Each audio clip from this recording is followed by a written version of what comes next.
Hello, hello, hello, everybody. Early start tonight.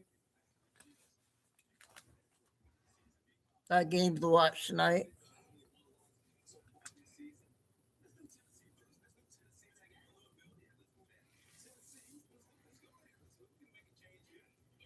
So Ann has company. I think Carol has things to do.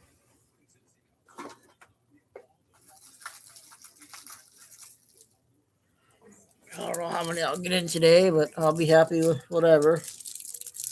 Holiday week.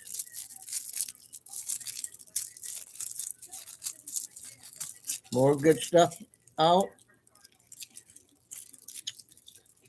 That the depth clock lady came out just now.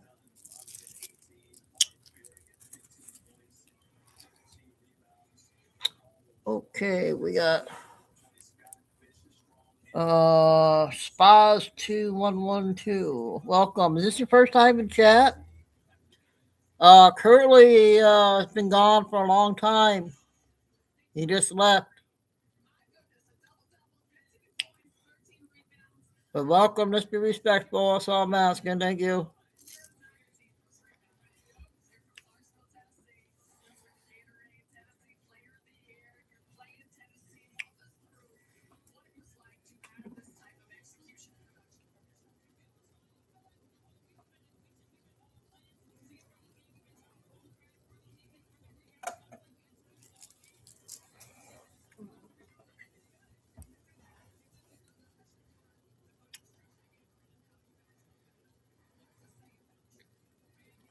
Yeah, but I'm not sure how many I'll get on today, but I'm going to do a show anyways.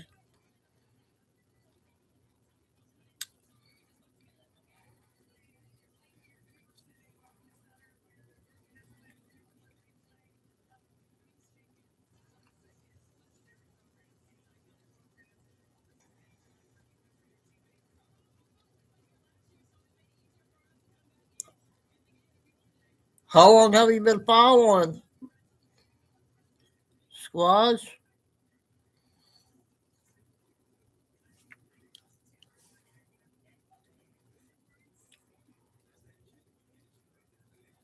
or spas? Spas, okay. SPAZ.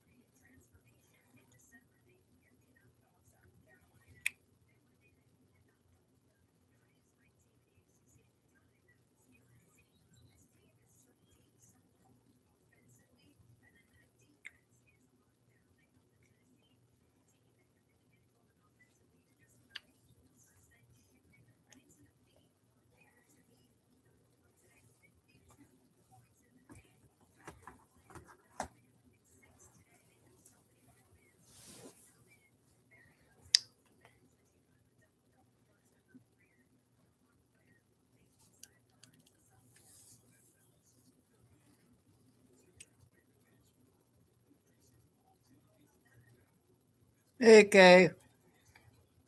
Ann has company and Carol has things to do tonight, so we'll probably see them towards the end of the show.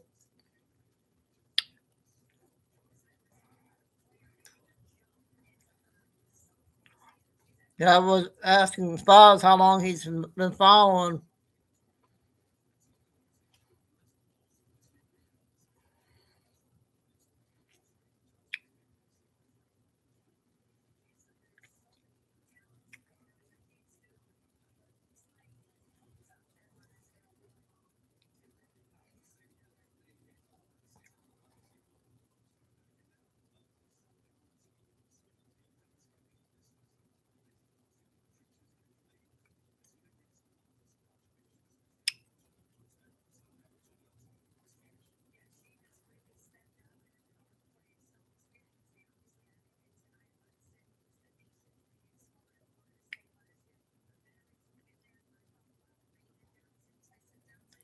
Well, we'll see how it goes today, Kay, but I'm going to stay on. I don't have nothing else to do.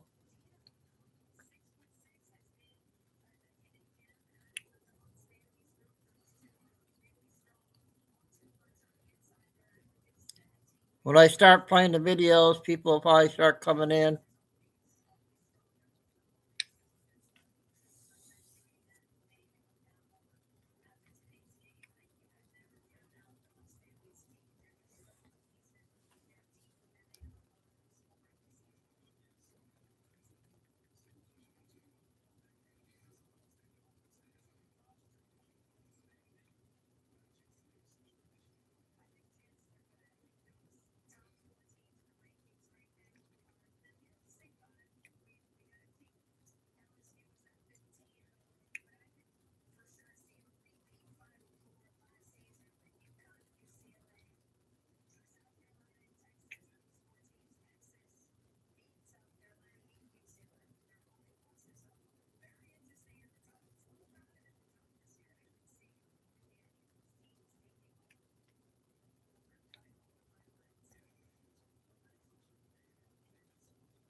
I'm going to have to get started, okay? So we'll get this stuff, we'll get a lot of stuff out.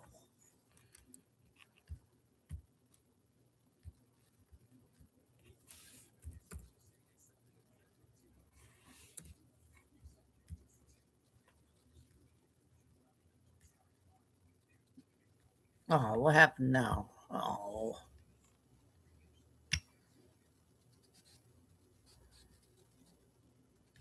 Oh, finally got to log in.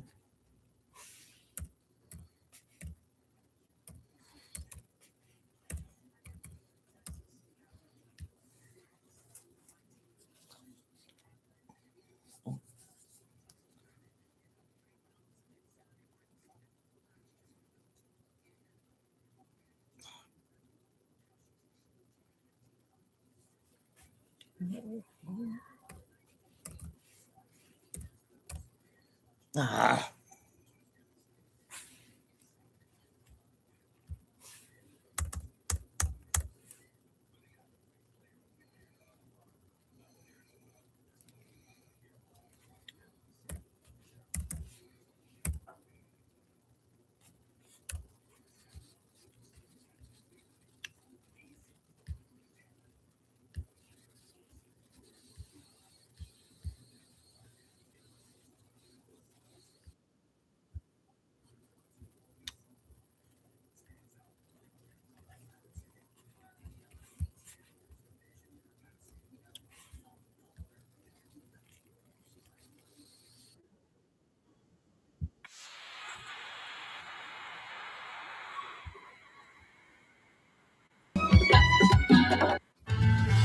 We're continuing our coverage tonight on the ongoing mail issues in the Lynchburg area. Many of you have told us that over the past month, your mail delivery has been inconsistent. Some say you haven't gotten mail for weeks at a time. ABC 13's Alexia Stanbridge joins us live in the studio. And Alexia, you took those concerns to Congressman John McGuire. Yeah, we've been reporting on these mail complaints for about a week now, and Congressman John McGuire says his office has been getting many of the same calls from constituents.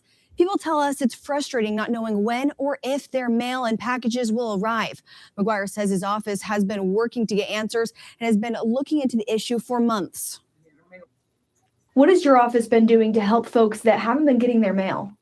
Yeah, so we've actually sped things up. So it's, as a member of Congress, we help people navigate government, whether it be Social Security issue, IRS, or even the post office. And so by making phone calls and writing letters, we get people their mail. The U.S. Postal Service responded to ABC 13 saying other than some sporadic delivery from inclement weather, things are moving through the network as planned, and it prepares for seasonal mail volumes. In a statement, USPS said in part, at this time, volume levels are not a contributing factor to localized delivery delays. Viewers tell us these delivery problems aren't new, but say they've become more noticeable and more frequent over the past month. McGuire says at the beginning of next year, they plan on having a roundtable with USPS and constituents to get to the bottom of the issue. Back to you. Okay, mail issue problem.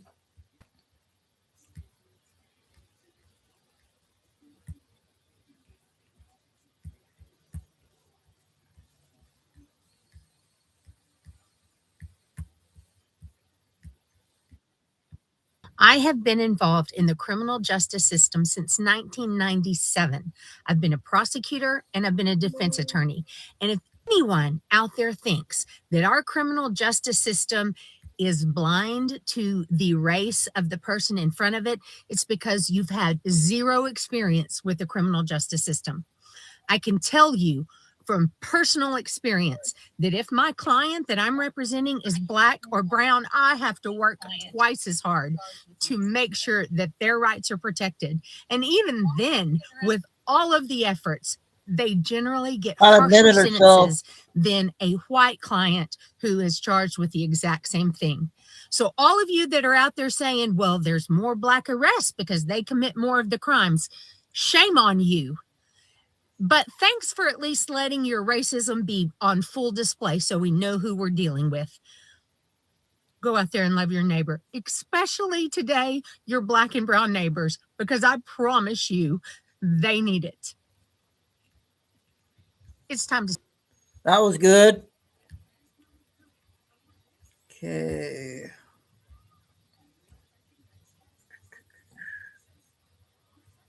Let's see what other...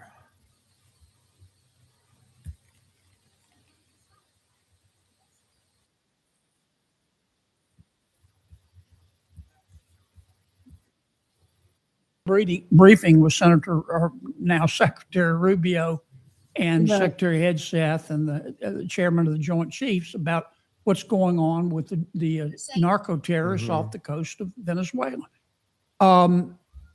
Trump's doing something. I mean, it's working. It's been highly effective. It's legal, as was explained to us. The intelligence is exquisitely good. It's always been good, but we're acting on it. And for years, we've talked about a war on drugs. This is literally a war on drugs. Yeah. These people that we are killing, we're killing them before they can kill our kids. And it is working. Many of the countries in South and Central America are becoming more cooperative. Mexico is becoming more cooperative. They're not where we want them, but I mean, it's working.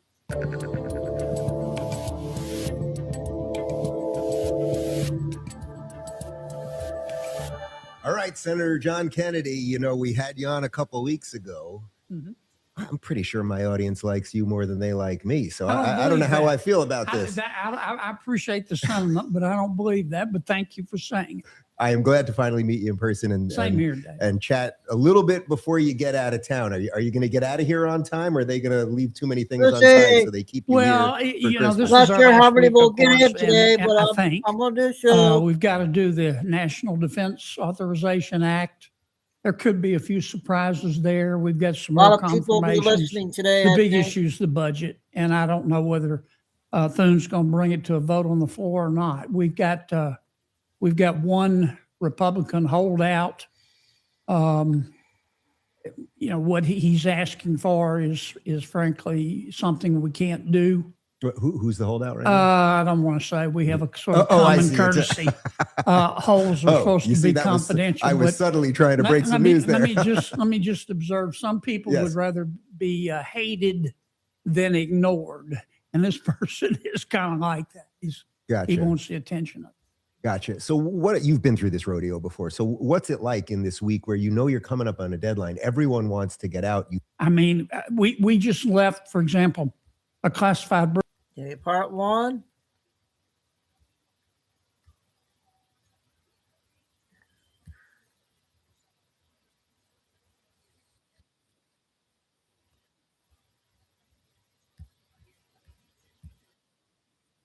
Like, all right, just sign something so we can get the hell out of here. No, actually, deadlines help.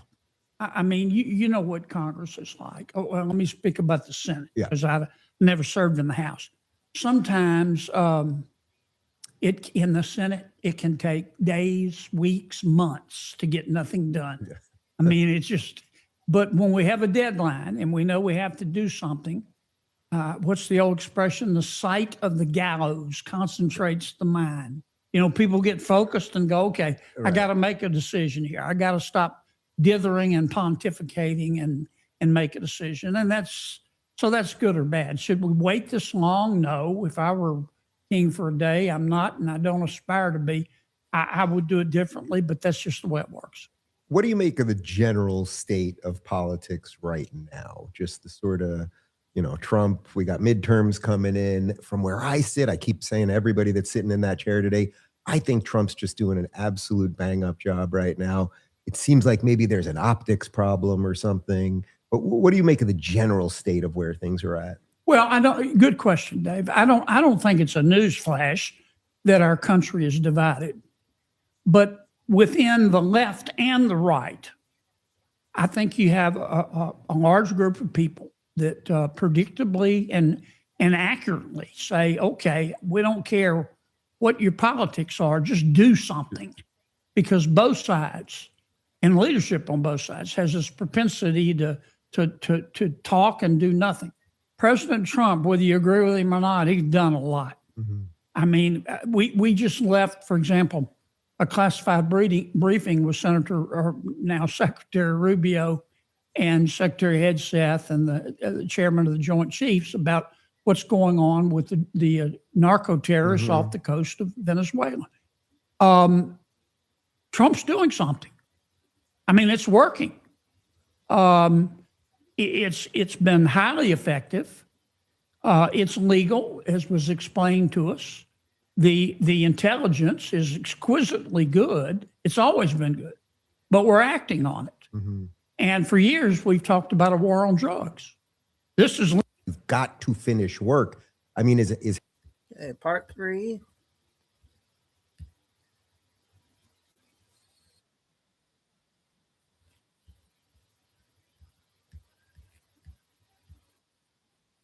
That we are killing. We're killing them before they can kill our kids. And it is working. Many of the countries in South and Central America are becoming more cooperative. Mexico is becoming more cooperative. They're not where we want them, but I mean, it's working. So did you see this, what is at least, as I understand it, still classified video of the double tap? I'm completely with you on this. I think a war goes two ways. We've been getting hit with the bad side of getting our kids killed with drugs and not doing anything. So I'm completely on board this. But there was all this kerfuffle about a second strike and the double tap and all that. Have you seen all that now? And do you feel confident around everything they did and all that kind of thing? There is a very carefully defined set of rules in our military, unlike in some other countries. When you take prisoners of war, when you help survivors, when you don't. And let me just say, based on what I've seen, our military did it by the book. They did it by the book. Now, we have some people in Congress, in the Senate, mostly Democrats, some Republicans, who want to nitpick this. Mm-hmm. They want to nitpick it. They want to poke holes in it. But you can't, and that's their right. I mean, some people are just wrong on every issue. It's like it's a gift, but they have the right to their opinion. Well, usually because they just take the opposite of what Trump's doing. Exactly. But it's been very effective. And I think most Americans say, okay, well, finally somebody's doing something.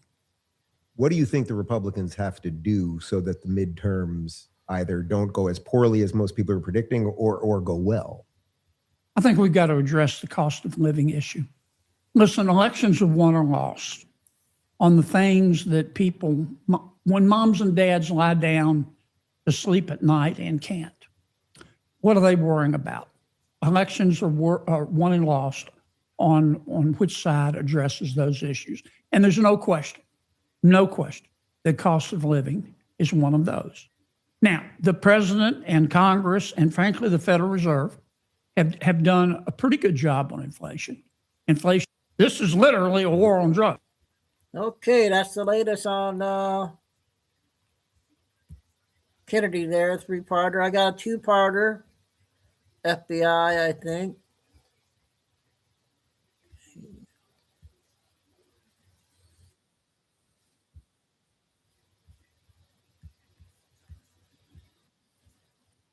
Federal charges against 2 men, Antonio Bonner and Saul Elisme, for large-scale SNAP benefit trafficking, I a don't think we scheme played that this, did we, turned a Kay? program designed to feed families into a multi-million-dollar criminal enterprise.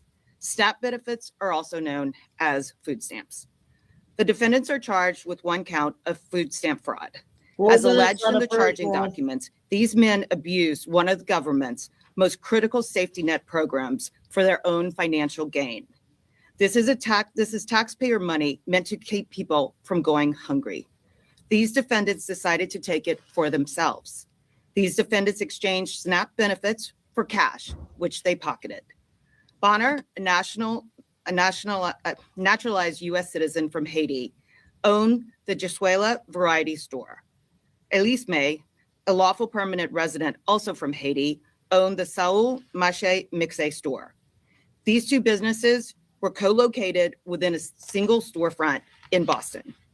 To be certain, these were not supermarkets. They were not full-service groceries. It would be a huge stretch to even call them convenience stores. In fact, the only thing convenient about these stores was how easy it was to commit SNAP benefit fraud. To put this in perspective, the Jesuela Variety Store is less than 150 square feet in size, smaller than some bathrooms. The Saul Mache Mixe store was approximately 500 square feet in space. By contrast, a supermarket can be 20,000 to 60,000 square feet in size, have a dozen or more registers, and employ numerous employees. Both the Jesuela Variety and Saul Mache Mixe stores had one register, no carriages, no hand baskets, and very little food for sale. One legitimate supermarket in the same area as these stores redeems approximately $80,000 in SNAP benefits per month. I don't think I played this. Over the last 20 months, the Jesuela Variety Store was redeeming between 3 and 6 times that amount monthly, with nowhere near the space, inventory, customers, or infrastructure to support it. The Saul Mache Mixe store redeemed over $120,000 in SNAP benefits in the last 6 months. Simply put, there is no plausible way SNAP eligible food could have been purchased from these stores for this long. Yet, these two stores are alleged to have illicitly trafficked nearly $7 million in SNAP benefits. The fraud was shocking and glaring.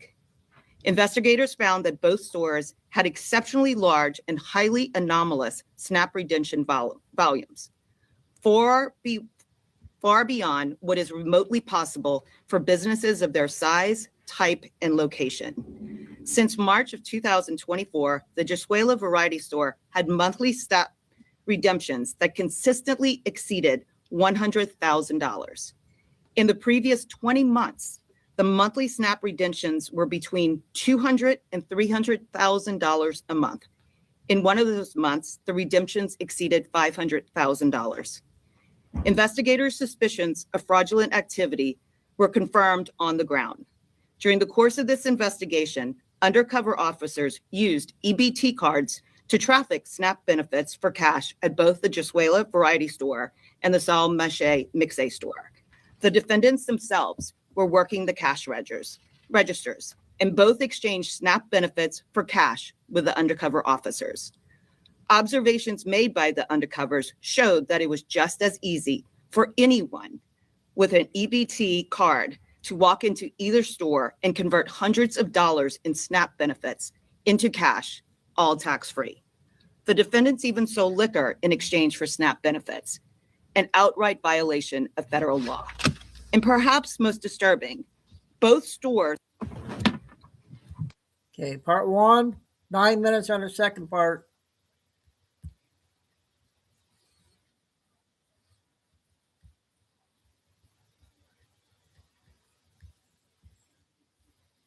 Pled guilty. As you may recall, Ms. Farah was the owner of Smart Therapy LLC, a Minneapolis-based autism clinic. Through her clinic, she participated in both a scheme to defraud the EIDBI program, as well as a scheme to fraudulently obtain federal child nutrition program funds under the sponsorship of Feeding Our Future. Through these fraud schemes, Ms. Hassan received more than $14 million in Medicaid payments and more than $450,000 in federal child nutrition program funds, of which she sent at least hundreds of thousands of dollars to Kenya, which were used to purchase real estate.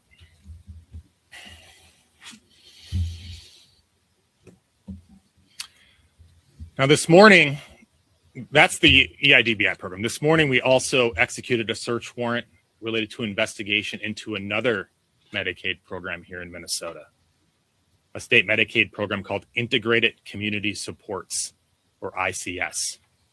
ICS was a program that started in 2021 here in the state of Minnesota. It was designed to help people with disabilities live more independently in the community with assistance, with one-on-one help with health issues, safety, and other household tasks to allow them to live in the community as opposed to in an institution. Through this program, providers obtain apartments in which their ICS clients can live. In theory, the providers are supposedly giving daily assistance to those clients to help them live independently in the community. That assistance can include community participation, helping them get out and about in the community, helping them with household management, setting up medical appointments, and issues with household safety and day-to-day safety. In reality, what the investigation has shown is that many ICS providers did no such thing. Instead, they simply obtained apartments or condos, which they rented to people who they got qualified to receive ICS services, people with disabilities that would qualify them to receive ICS services, and then just put them in there and started billing. The ICS program would allow providers to bill hundreds of dollars a day for each ICS client that they had, often more than $100,000 or even $200,000 a year for each ICS client. But in reality, that's not what was happening. Now, this program, like the others, this ICS program saw a similar pattern of explosive growth in recent years. Hey, Beth. Since beginning in 2021, the first year that Minnesota offered Medicaid coverage for integrated community supports, has grown from $4.6 million in 2021 to more than $170 million in 2024. And as you can see, the 2025 numbers were through September 30th, but they're on pace for nearly $180 million, despite the efforts to get a handle on the fraud in recent months here in Minnesota. In all, since 2021, Medicaid has paid out more than $400 million to Minnesota providers of ICS support services. Now, this pattern you see on the board is very similar to ones you might be familiar with in these other investigations. You see that explosive, even exponential growth. The Housing Stabilization Services, which also started in 2021, has a similar pattern of growth. It just kept growing and growing and growing each year. And again, this program was estimated to cost $2.5 million a year. But the data from the Center for Medicare and Medicaid Services show that it costs significantly more than that. And in fact, housing stabilization has cost more than $300 million since 2021. The EIDBI autism program has a similar pattern. It's cost the state more than $1 billion since starting in 2018, or it's cost Medicaid more than $1 billion, and has grown, as you can see, every year significantly larger. And of course, the original scheme that started all this was Feeding Our Future and the federal child nutrition program. And as you can see here, a similar pattern of explosive growth. We're halfway. I want to talk a little generally about the investigation and the scope. I know there's been a lot of questions recently about the scope of the fraud and the amount New of duck loss. clock lady. The state in recent months has flagged 14 Medicaid programs as having significant fraud problems. For those 14 programs, which include the Housing Stabilization Services Program and the EIDBI Autism Program, the state's issued a payment suspension for 90 days. They've ordered a third-party audit of all providers in those programs, and they've even canceled the Housing Stabilization Services Program altogether. Now, these services, there are many more.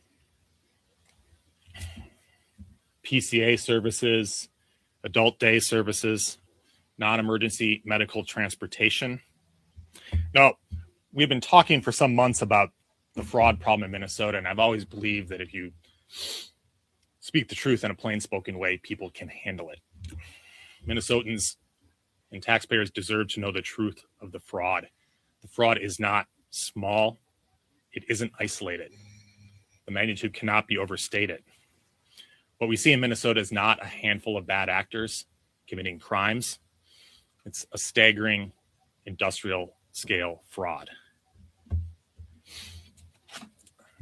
It's swamping Minnesota and calling into question everything we know about our state. I spoke in the fall about the iceberg I saw ahead. Something's fraud that's much larger than what's been visible to the public. When I said that, it wasn't hyperbole or rhetoric, it was a warning. And today I want to talk and I want to show here a sense of what that iceberg looks like, because I think people deserve to know what that is and how big this problem is, because we can't solve the problem until we grapple with the size of it. So the Center for Medicare and Medicaid Services pulled the claims data for these 14 programs dating back to 2018. And those 14 programs in Minnesota have cost $18 billion since 2018 and more than $3.5 billion in 2024 alone. So that's a sense of the magnitude of the problem. These are the 14 Medicaid programs, which is just a part of Medicaid, these waivered services that have been flagged as having issues with program integrity and fraud. Now, I'm sure everyone is wondering how much of this $18 billion was fraud. It's not the $1 million question, that's the $18 billion question. The answer is far too much, and the task ahead of all of us is not only figuring out how much of that money was fraud, because we know a significant amount was, but figuring out how to put an end to the fraud in our state and get control of it. So let me end with this before I take questions. The magnitude of the fraud in Minnesota cannot be overstated. It's staggering amounts of money that have been lost. But it's not just about the money that's been stolen and wasted. This is a problem that's caused all of us to question what kind of state we live in. I think it's eroded our sense of collective statewide self-esteem and confidence. It's caused a state, as I've said before, that has long taken pride in having a strong economy, good schools, beautiful lakes, mini parks, and a sense of community spirit and civic mindedness. This fraud really calls into question all of that. And I know that it's gone on, it's been allowed to go on far too long. And we need to do whatever we can to stop it in its tracks. Thank you. Joel, can you give us? Okay, that was 2 parts, the update. I'm not sure. I don't think I played that. Hey, I got a 4-minute one with I don't know, whatever her name is. Right. Oh, I might not be able to play it. Oh. We'll play this one. This is the new one today. The ages back on their website today. I think it was today. It might have been yesterday. But it's interesting the timing that they put this on, because yesterday was December 19th. We had 3i Atlas pass the closest to the Earth and the release of the e-files. And there was also a new moon, which represents new beginnings, okay? Remember when we talked about December 21st being the winter solstice and it going from dark to light. Now, why is this interesting is because the Bible verse on here is Proverbs 21:15, which states, when justice is done, it is a joy to the righteous, but terror for the evildoer. And again, we just had the mostly redacted e-files that were released yesterday, December 19th, which is just a few days before the winter solstice, from dark to light. Now, Proverbs 21:15 means that fair dealings and righteous actions will bring happiness and peace to good people, while those who practice wickedness find such justice frightening, leading to their downfall or punishment. And it is very interesting the type of things that are happening to certain elites lately in the last few weeks, if you catch my drift. And another thing that's interesting is that Trump made a very huge announcement. Everyone was talking about it with theories that it had to do with Venezuela. All Trump did was talk about his accomplishments, right? And he gave our military a dividend or a stimulus of $1,776 right before Christmas. Now, I posted this a few times on my X account. I haven't gone over it on a video yet, but you guys remember that the US debt clock posted this on December 22nd of 2023. And then the next day on December 23rd, they changed the photo to specifically point out December 23rd of 1913, which was when the Federal Reserve was signed into law. Now, I said they could have just included the date on the original message, but they didn't. They waited to post that date, December 23rd, to emphasize the importance of the date of December 23rd. So that date is a high watch date for me. Now, again, I also want to bring up this US debt clock message. Went over this, okay? On the bottom, it brings up Proverbs 13:22.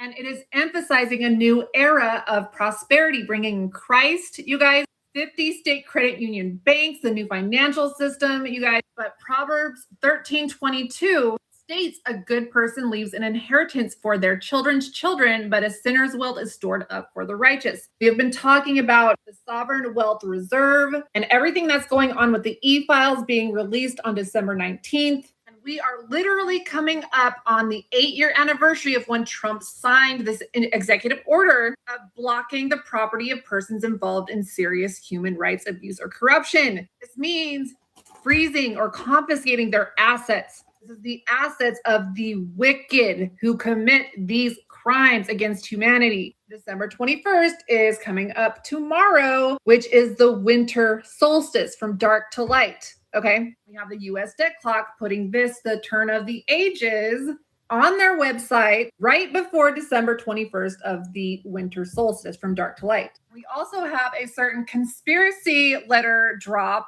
that has Santa with a hammer, right? All of this is happening right before Christmas. The hammer represents justice. Now, this US debt clock message was their most recent debt clock message. They posted it on Tuesday, which is not normal because they usually post on either Wednesdays or sometimes Fridays. They haven't posted a new one since this one. It says the Great Jubilee and wealth transfer, you guys. And we have America with Jerusalem, the map of Jerusalem in America. We've been talking about this, how it applies not just biblically, but to the Mormon or LDS prophecy, you guys. And I got a lot of heat from some people saying the Mormons have nothing to do with this and blah, blah, blah, blah, blah. Yeah, you guys, like I said, I bring in so many different prophecies, okay? And those who have a lack of understanding or just refuse to be open-minded, you're really missing out on the whole point, okay? This is all biblical. Those of you who try to shut me down, you guys, you don't dictate what content that I do. I always pray for direction and I go the direction that I feel God is guiding me to. So if you don't like it, then just shut it off. Now, with that being said, let's discuss the New Jerusalem and how it applies to Revelation 21:2, which is the Bible verse down here. And I'm going to bring in the LDS prophecy, you guys, and we are going to talk about this more in depth because I'm going to set up an X space to talk about the common misconceptions of the LDS church. I'm going to interview one of my followers. His name's David. He is a convert to the LDS church just recently. I'm going to interview him on what made him want to convert from his family's ministry. He left his whole family's ministry and converted to the LDS church. We're also going to talk about the XPR network, the Mormon coin. He is the one who brought the Mormon coin to my attention. That call is going to be held tomorrow, December 21st, coincidentally, on the winter solstice from dark to light, to set up that X space, you guys. So it's on X. We're going to have a respectful conversation. Anyway, Revelations 21:2 describes the Apostle John seeing the New Jerusalem, the holy city descending from heaven, prepared by God like a beautiful bride dressed for her husband, which symbolizes the ultimate dwelling of God with his people in a renewed creation after the old world passed away. And look at this beautiful golden city that we have always been seeing on the U.S. dead clock representing the golden age. That same verse, Revelation 21:2, you guys, the holy city, the New Jerusalem. We've seen again many times in the U.S. dead clock messages representing the golden age. Now, we are going to talk about how Revelation 21:2 and the Book of Mormon align with this prophecy of a literal sanctified city prepared by God, you guys, descending or being established after judgment for a covenant people and as a bridal symbol, not merely metaphorical, but real, organized, and divinely governed, you guys. Again, Revelation 21:2, and I, John, saw the holy city, New Jerusalem, coming down from God out of heaven, prepared as a bride adorned for her husband. The Book of Mormon prophecy expands this vision by teaching two Jerusalems, one in the old world and one in the new world. We've been talking about that because there is the old Jerusalem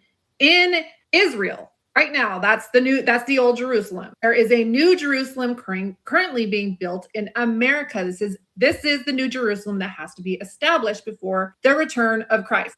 Both are central to God's end times restoration. The Book of Mormon, Ether, chapter 13, verses 3-6. A new Jerusalem would be built on the American continent. It would be a holy city for the remnant of Joseph. It would exist before Christ's millennial reign. That would mean it would have to be established before the return of Christ. This is what is happening. We're building the new Jerusalem in America. We're establishing it now. That's what's going on. 3 Nephi chapter 21, verses 23-24. The New Jerusalem is built by gathered Israel. This is the scattered people, you guys.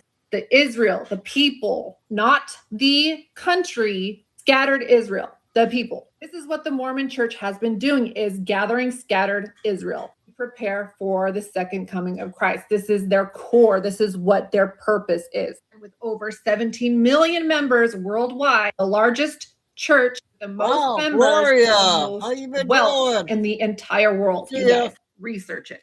Moving forward, Christ himself would dwell there. It becomes a Zion society, righteous, consecrated, and unified. 1 Nephi 13:40, the Book of Mormon's role is to restore lost truths. It prepares people for the covenant fulfillment Revelation describes. How do they align? Point by point, the same city, same purpose. Revelation shows the final descent of the New Jerusalem. The Book of Mormon shows its preparation and construction.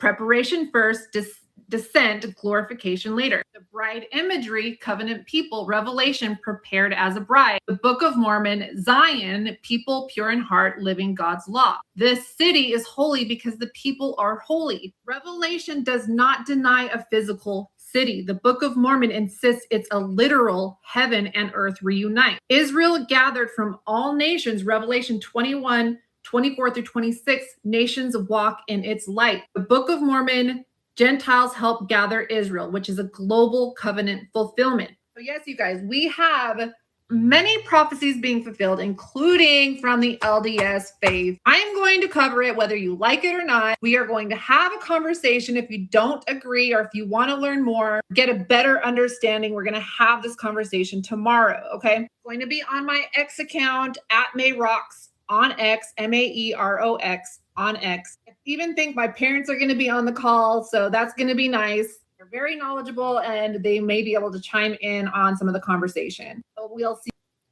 Okay, that was today's Death Clock. The next one's 5 minutes. I'm not sure if I played it, so let me know if I did or not.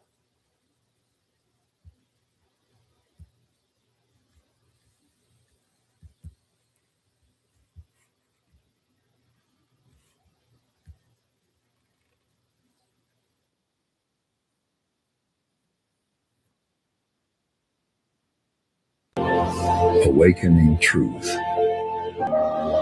Let's have a little journey to the old map.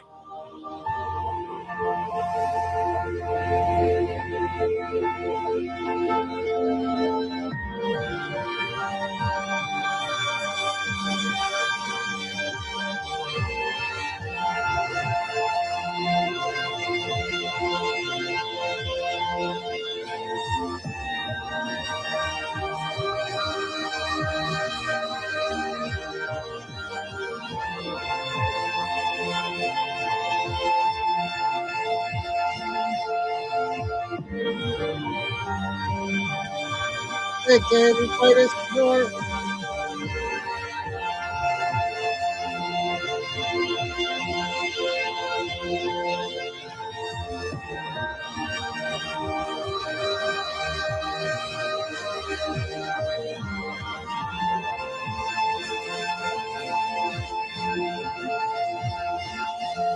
Okay.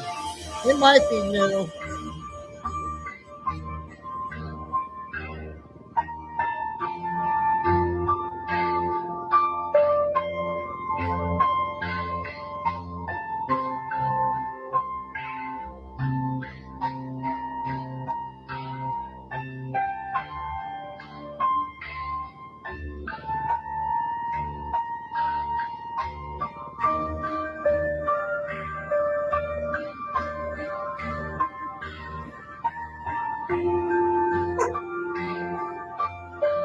About 3 minutes.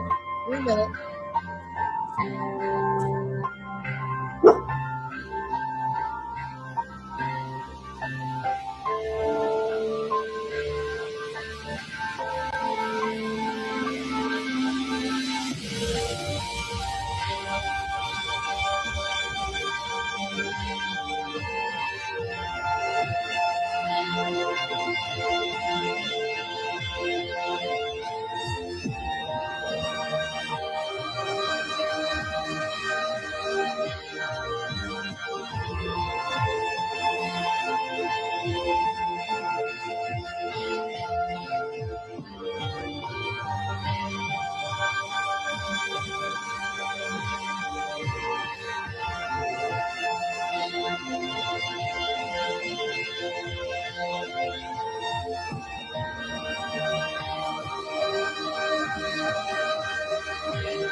This is just a glimpse of the known lands and the near lands.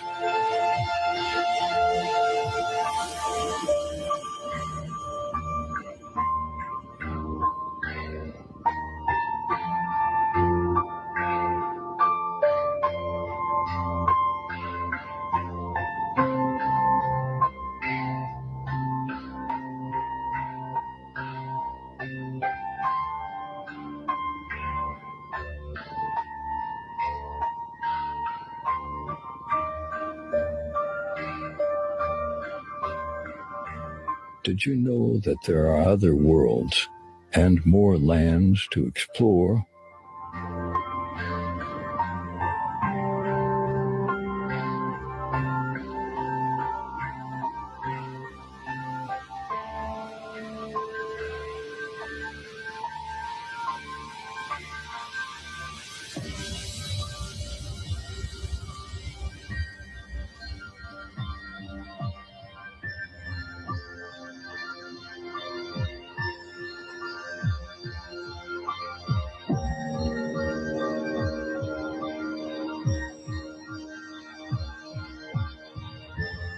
Just about over.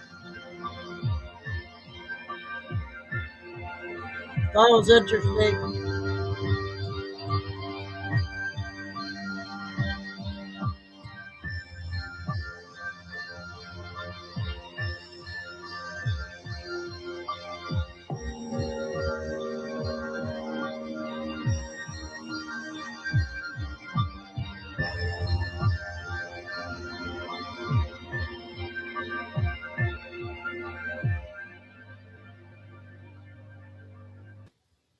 I thought that was interesting. 10 minutes out of TikTok. One guy, I don't know his name.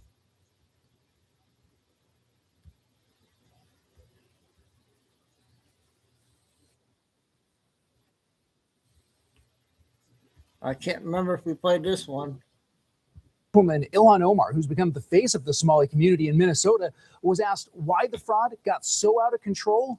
She said this. Oh, this is interesting. I think what happened is that, you know, when you have these kind of new programs that are designed to help people, you're oftentimes relying on third parties to be able to facilitate.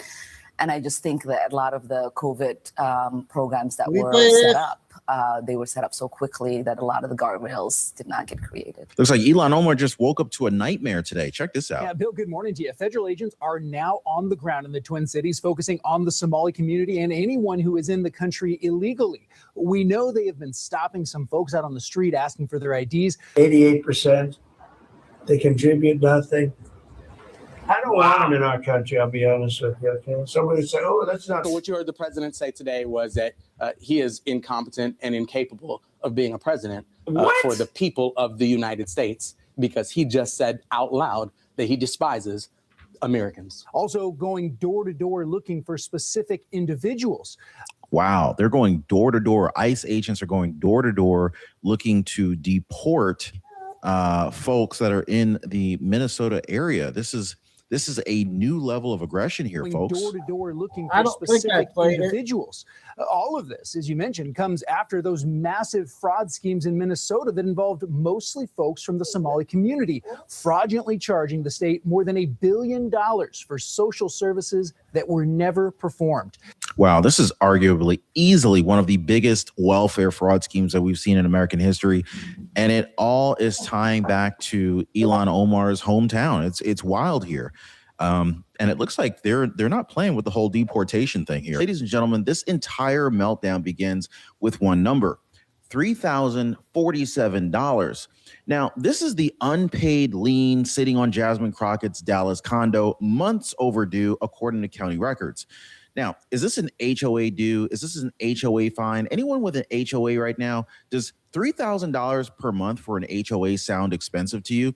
Well, yet this is the same woman who goes on television screaming about justice, accountability, and protecting democracy. But when it comes to handling her own finances, silence, excuses, defection. I mean, this wasn't just a clerical error. This wasn't a glitch. County filings show the lien was issued, it was ignored, and allowed to grow. Meanwhile, Crockett strutted around Washington, D.C. as if she had everything under control.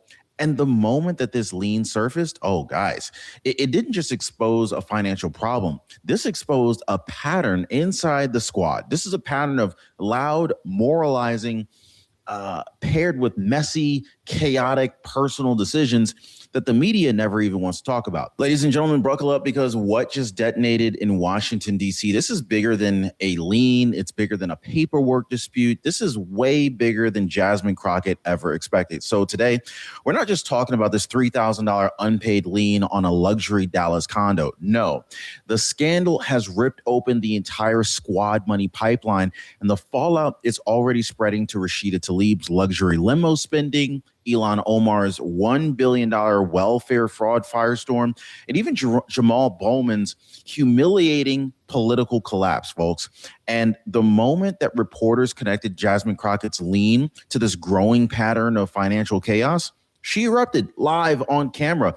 You're about to see why Democrats behind the scenes are completely panicking, why staffers are scrambling, why the media is suddenly silent, and more importantly, why this one lien, just $3,000, has become the spark that just blew apart the most controversial faction in the Democratic Party. Because when Jasmine Crockett was pressed about Tlaib's limos, she snapped. When Omar's $1 billion fraud questions were raised, she melted down. And when Bowman's collapse was mentioned, the entire room shifted. This is not just a scandal, folks. Clearly, this is a pattern. Clearly, this is a pipeline. And this is also a wake-up call in President Donald J. Trump's America, where accountability is finally back on the table. So stay right where you are. You're about to hear every second of what happened next. Hit the like button and subscribe, folks. Was your son intentionally targeted by ICE, you think? I don't think so.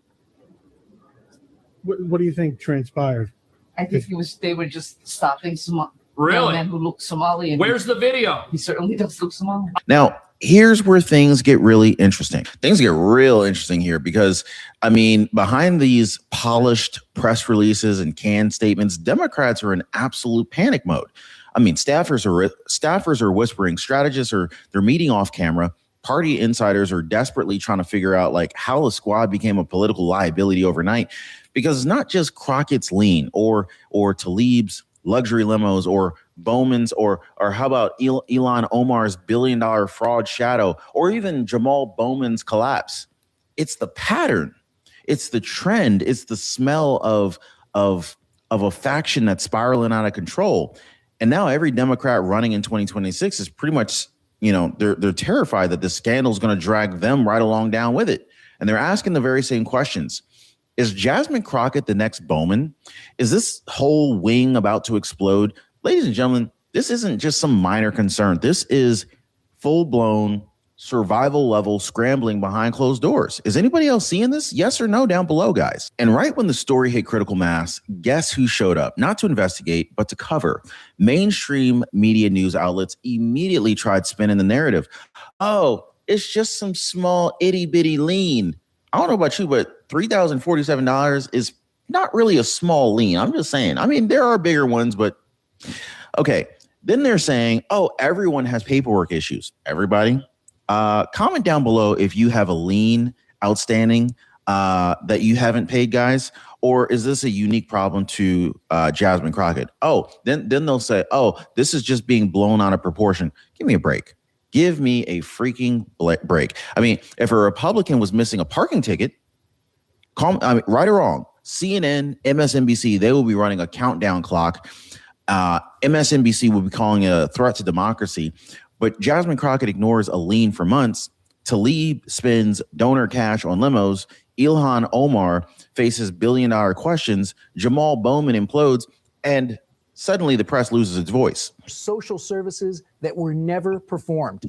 When Congresswoman Ilhan Omar, who's become the face of the Somali community in Minnesota, was asked why the fraud got so out of control, she said this. Oh, this is interesting. I think what happened is that, when you have these kind of new programs that are designed to help people, you're oftentimes relying on third parties to be able to facilitate.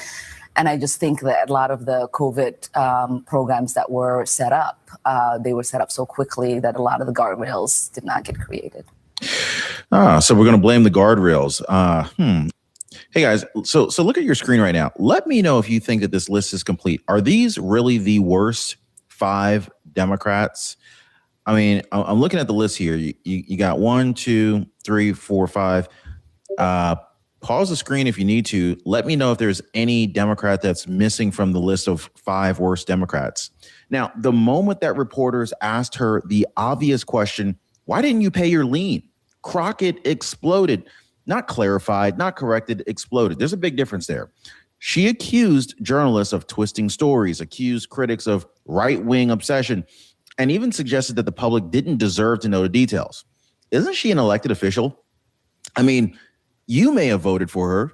Maybe you didn't vote for her. But don't you think that the public deserves a response, an answer for why she's not paying these liens?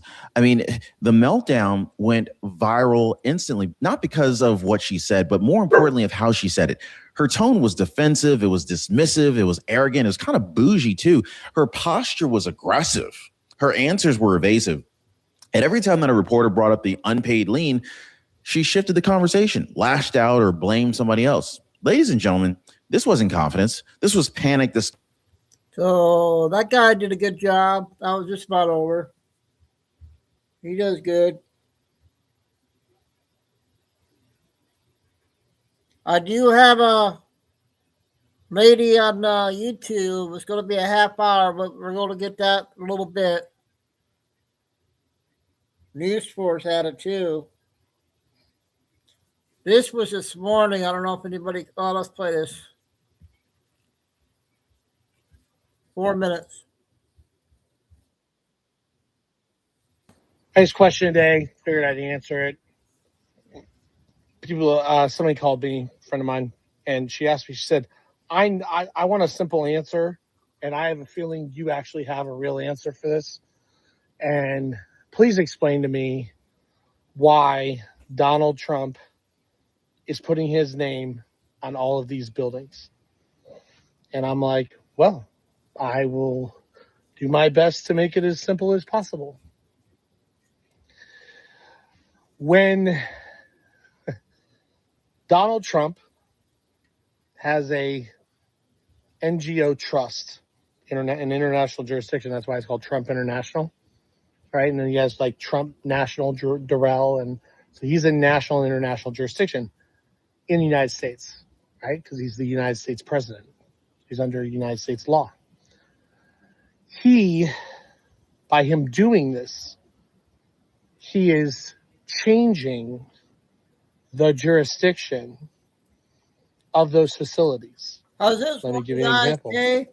The Trump Kennedy Center, right, now goes under international law and national law, okay, and an American non-governmental organization under a trust, which is Trump's trust. Him granting that means that there are no documents under the federal government that say Trump Kennedy Center. When there are no documents that say the Trump Kennedy Center, and that's the official name, that is now in a new jurisdiction that's outside of Congress, which means Congress doesn't have any authority. And the people that Congress put in place, like the ex officio, whatever, they have no say because they're foreign. And Congress has been evicted and they are tenants awaiting eviction. So what he's doing is he is transferring. So when he says like the Trump East Wing is now the Trump ballroom, whatever, well, that's a whole new jurisdiction. It's a whole new reality. It's a whole new place that they have no documents that match. And since they're speaking in a different dictionary with a different language, and Trump has a right to his name because it is global, international, the Trump brand name needs to give authorization to use. So he's using the branded name to change the jurisdiction and take it away from Congress. And that's why they're crying like little babies, because that's what they are. Little babies that are being told nobody cares what you think anymore because you're gone. Bye. You're a foreign entity that we are evicting. So go back to your kennel and bark to somebody else. That's what's happening. No different. This is a little little all better. The assets that we're coming in contact with and we're moving are moving into our American private trust. Same thing. He's literally doing the same thing. He's using what he has to take away power from them. And they're crying like little babies about it because that's all they are, is little babies. So I hope this explains it. God bless. Godspeed. Okay.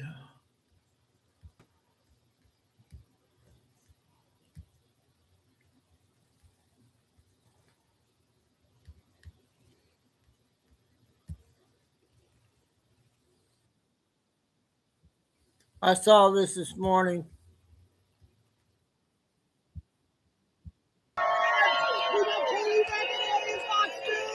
About 3 minutes. This is amazing.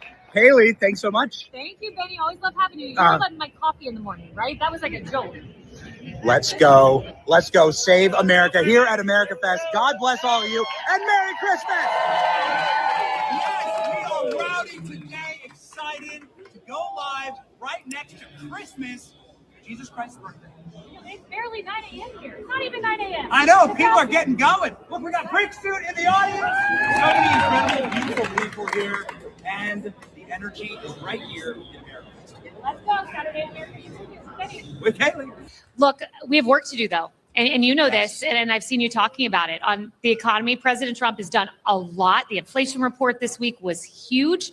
And there's a lot more to come. And he's excited about it. I was talking to him about it yesterday. And here he was. I talked to him just before this moment. Look at this on the stage. This is what's coming next year. President Trump talks about his conversation with the waitress. We're joined tonight by Heather Whitley, a bartender and server in Nashville, North Carolina, who will save over $5,000 from no tips. Think of that, from no tax and tips. It's been a tremendous help. It's now allowed me to invest in my first home, and that is the American dream for all of us. Much to say, sir. Thank you so much. That's coming. Kaylee, I have tidings of great joy to bring to your show, because while we see some energy in the movement trying to tear apart what Charlie built, he was, in fact, somebody who put together the most powerful political movement and the most powerful unified movement in American history, and is having incredible results. That woman there is talking about her children. You are a mother. I'm a father. Right now in America, we are witnessing a miracle.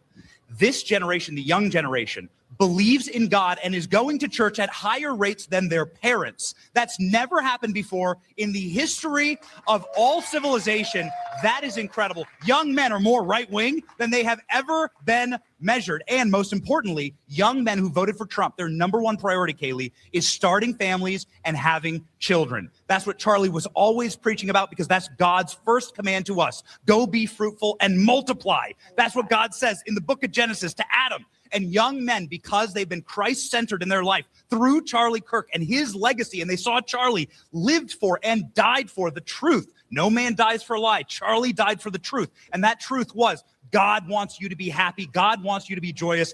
Fall in love, get married, have children. And that's the legacy of Charlie Kirk. Yo, what's up? We're here at America Fest this morning. Look at this rowdy crowd. What's up? Excuse me.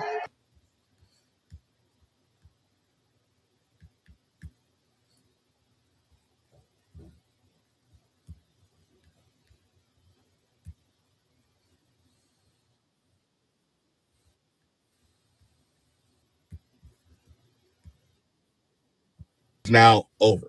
It has been taken out back and it has been buried. And this has a lot of people upset and angry and frustrated, and oh, I get it.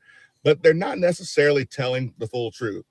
The Republicans didn't want to do this. They did not want to let this thing die. What they wanted to do first and foremost was they wanted to put forth their own bill, and that bill would have provided $1,500 per person or per family into their accounts. It's a health savings account, if you will. And that money could have been used to purchase insurance and medical expenses and those types of things. $1,500 a year, not really going to do a whole heck of a lot by today's standards. But the Obamacare situation was actually started to die a very slow death when Donald Trump gutted it in his first term. And the one piece of the Obamacare program that had teeth that actually could help it to survive was the mandate saying that, hey, if you do not buy this, you're going to have to pay a fee. Well, Trump stripped that mandate away. And so now people said, well, okay, if I don't have to buy it and there's no penalty if I don't buy it, then I'm just not going to buy it if I can't afford it. And so then the Democrats decided in 2021, under the guise of COVID, that they were going to add gigantic subsidies, over $30 billion worth of subsidies every year that they were going to hide inside of the omnibus bill. And then, of course, the Inflation Reduction Act bill came out, and so they extended it to 2025, leaving us now where a lot of people, I mean, up until fairly decent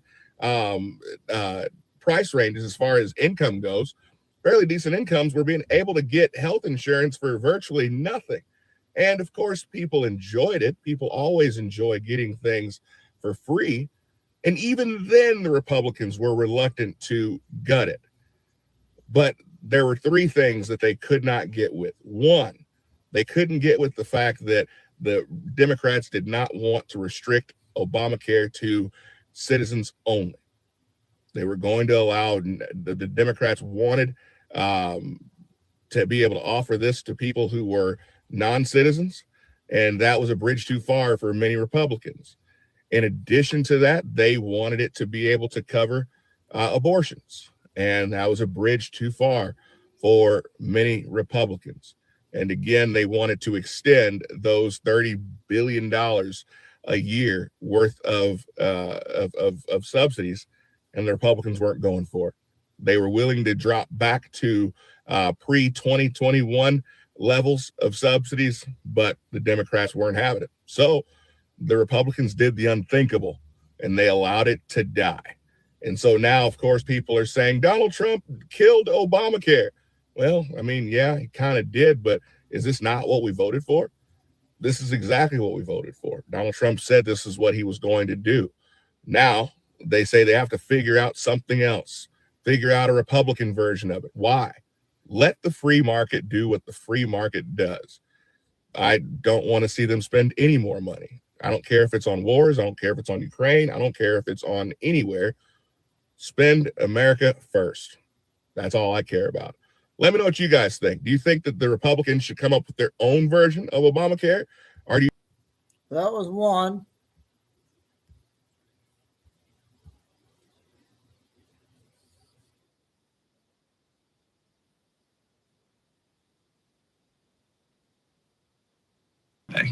Okay, thank you, everybody, and I'm proud to be joined by my colleagues here. We have had a task force focusing on this issue, and these members and some others are active and proud members of our task force. So, look, 27 days ago, every single senator sent Donald Trump a clear and simple message: release the Epstein files. Congress passed a law, not a suggestion, not a request. The law requires DOJ to release the files by Friday, December 19th. It'll probably start on a Friday. In 3 days, President Trump has a choice. Follow the law. I can't believe they actually said that, you guys. Because now if he releases all of them, they're going to say, oh, no, he released. They're going to be mad about him doing it all. So it doesn't matter if he releases it or not. Law and release the files, or break the law and continue to hide the truth from the American people. H-bomb. Explosions acting as transducers, drawing alien life forms through wormholes in spaceships using electrogravitic propulsion. Advanced extraterrestrial species visiting us. We are standing on the edge of a discovery that could change absolutely everything we know about our place in the universe. Everyone is talking about December 19th, 2025. That is the date when the object known as 3I Atlas makes its closest approach to Earth. But this isn't just another rock passing by in the night. For the last few weeks, the astronomical community has been in a quiet state of panic. Why? Because the object we dismissed as a simple comet is doing things that comets simply do not do. We are talking about physics defying movements, impossible colors, and chemical signatures that look less like a random rock and more like a manufactured payload. Let me be blunt. We fully expect Trump, Bondi, and their minions to dodge, delay, or partially release these files. If they release some documents and hide others, the American people will see right through it, and they'll ask the obvious question. We are all asking the obvious question that looms. President Trump, what are you trying to hide? President Trump, what are you trying to hide? But it's not hard to imagine a government hiding, hoarding alien technology for 70 years at the expense of human life and the future of the planet. A government that taps your phone, collects your data, and monitors your whereabouts with impunity. A government preparing to use that data against you when it strikes. And the final takeover begins. The takeover of America. By a well-oiled and well-armed multinational group of elites that will cull, kill, and subjugate. The banks will announce a security action necessitating their computers to go offline all weekend. Digital money will disappear. They can just steal your money? Followed by the detonation of strategic electromagnetic pulse bombs to knock out major grids. What will seem like an attack on America by terrorists or Russia. Or a simulated alien invasion using alien replica vehicles that exist and are already in use. An alien invasion of the U.S. What if the blackouts that we were warned about are no longer a future problem? Across the country, Americans are seeing rolling outages, emergency grid alerts, and reliability warnings becoming, quite frankly, progressively more disturbing Video. as we go on. And now, two very different voices are saying the same thing. Our system is under strain, and it is getting worse. Glenn Beck is now warning what many dismissed as alarmism, and he is warning that it has already begun. On top of that, a Department of Energy report under President Trump's administration is outlining some very serious concerns with our power grid. In this Happening as we sit here. It's happening all around us. The other shoe waiting to drop. It'll probably start on a Friday. Okay, Schumer on that Epstein files. One more, I got two more, Q, but put one more, and then we'll get that other lady on YouTube.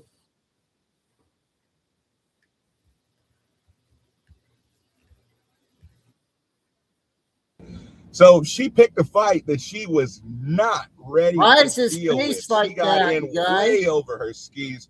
Sometimes you just got to be honest with yourself. I mean, when you're a third-rate lawyer, you have to just admit to yourself, I'm a third-rate lawyer. I'm being used, and just be okay with that or get better. But she hasn't done either. She's living in this delusional world, and she feels like she's above the law. Well, the judge just let her know, oh, no, you are not above the law. And he just opened up the door for a refiling of a lawsuit that she thought she had gotten away with.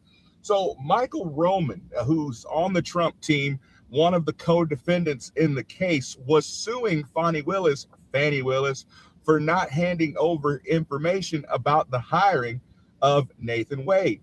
Now, the interesting part about this is according to the Georgia Open Records Act, any money that is used to fund any type of state or municipal programs or hirings, that's all supposed to be open record, open source. But of course, we know Fani Willis, she doesn't get down like that.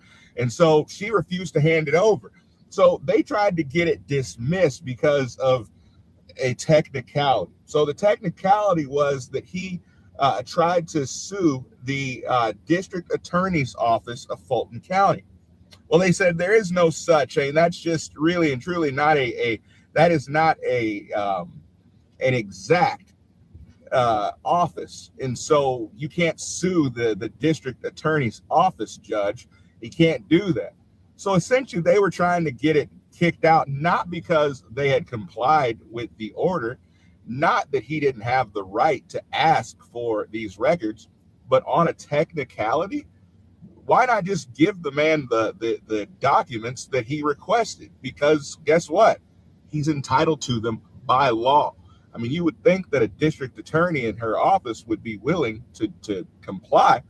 The judge says, no, we're not going to do that. We're not going to just dismiss the case because you still are obligated to give him this information. This is part of the Open Records Act.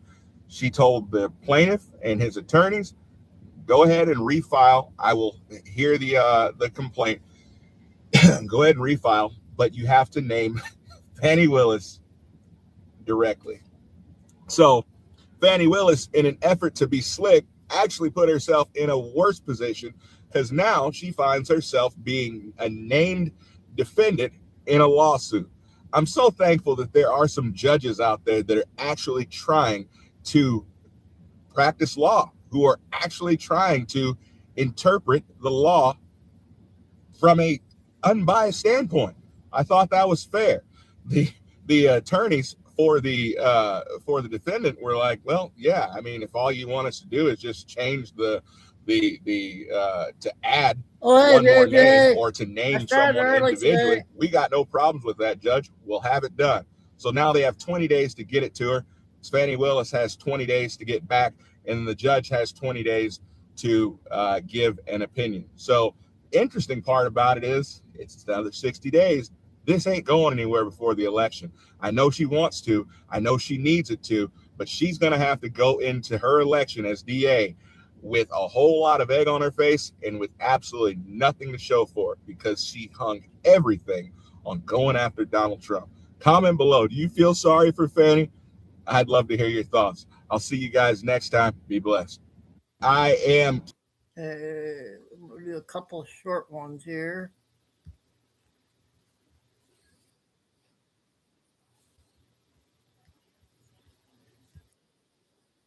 Okay, so we know Bukele, right, down in El Salvador.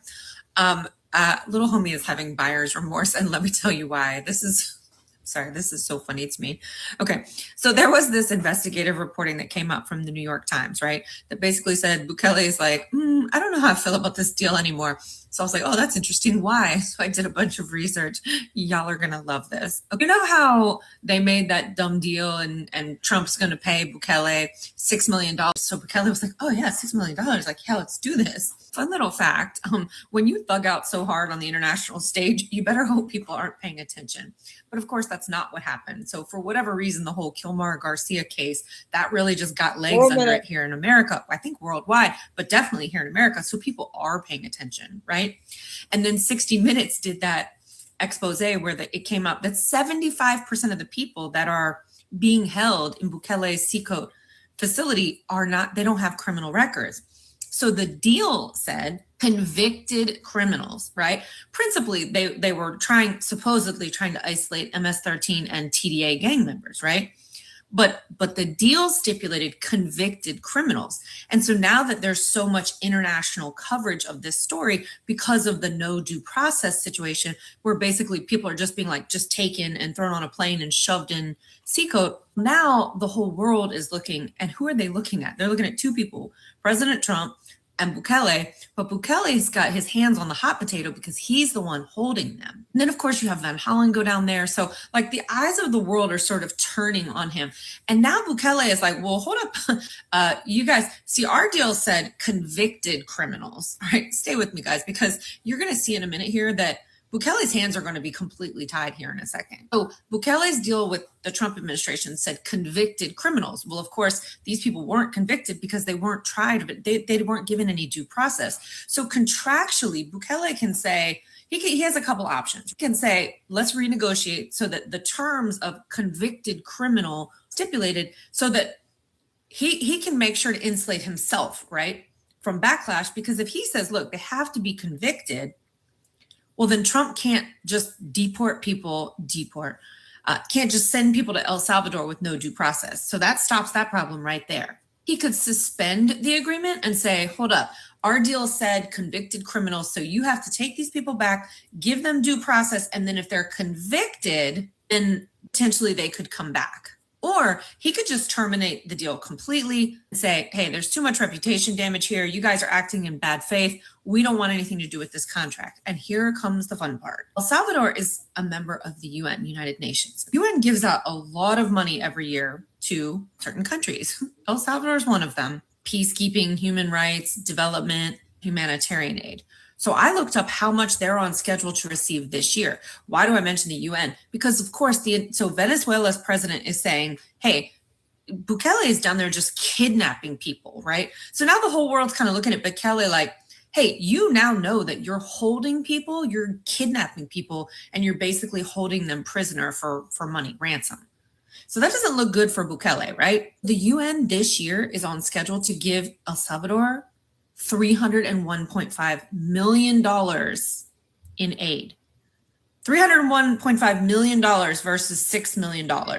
Which one would you do? So the whole point is, if the international community is going to lean on the UN about these human rights violations, the UN can say, look, we're just going to suspend aid because you're over here playing fast and loose and you're in bed with Dirty Don over here acting unlawfully, and we're not going to give you aid. So then Bukele really has to choose, what do I want to do here? And then even worse than that, the World Bank and the IMF, the International Monetary Fund, they can say, hey, we're not going to give any loans for development because of what's happening here. You're violating human rights and breaking international law, and we can't be associated with that. So Bukele is going to find himself in a really bad position here in a little while. I just had to let you guys know this because it never occurred to me that the amount of money that he could get from the UN could potentially be suspended versus this tiny little amount of money that he's getting from the United States. You guys, you go get some coffee because I'm about to bring the tea. Okay, she does a good job. She's out of DC area.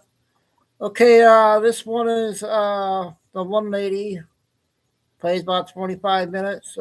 News Force had her video too, so it must be good.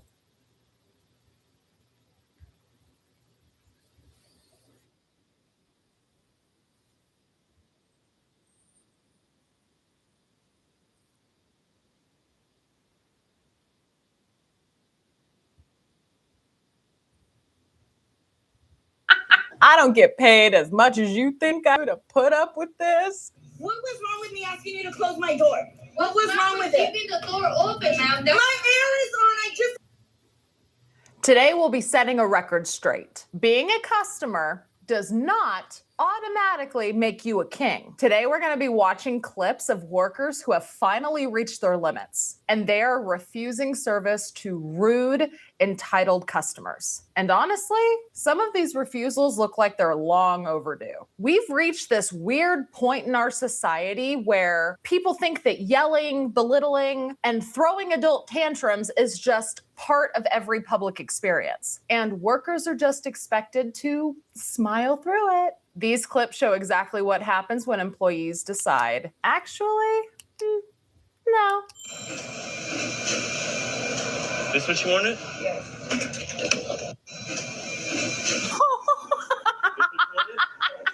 So we're just starting off with pure aggression. I like it.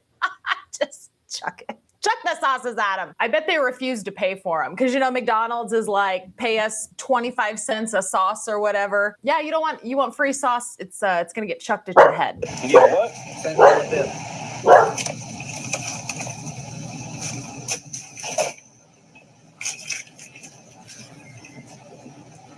There you go. What the hell?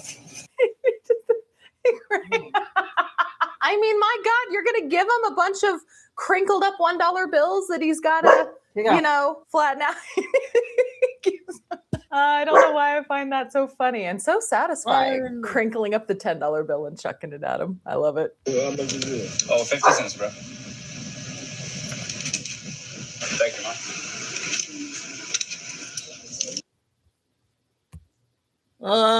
Who we got here? Rye R172. Is this your first time here? Just be respectful, please. Thank you. Oh, it's Ryan V172. Chris, started early today. There you go.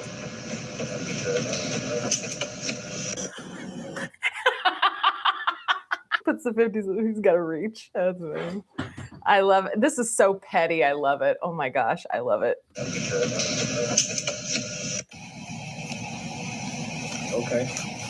There you go. I know, man. All right. Have a good day, bro. That's $2.50, bro. You got that? That's $1. Come on.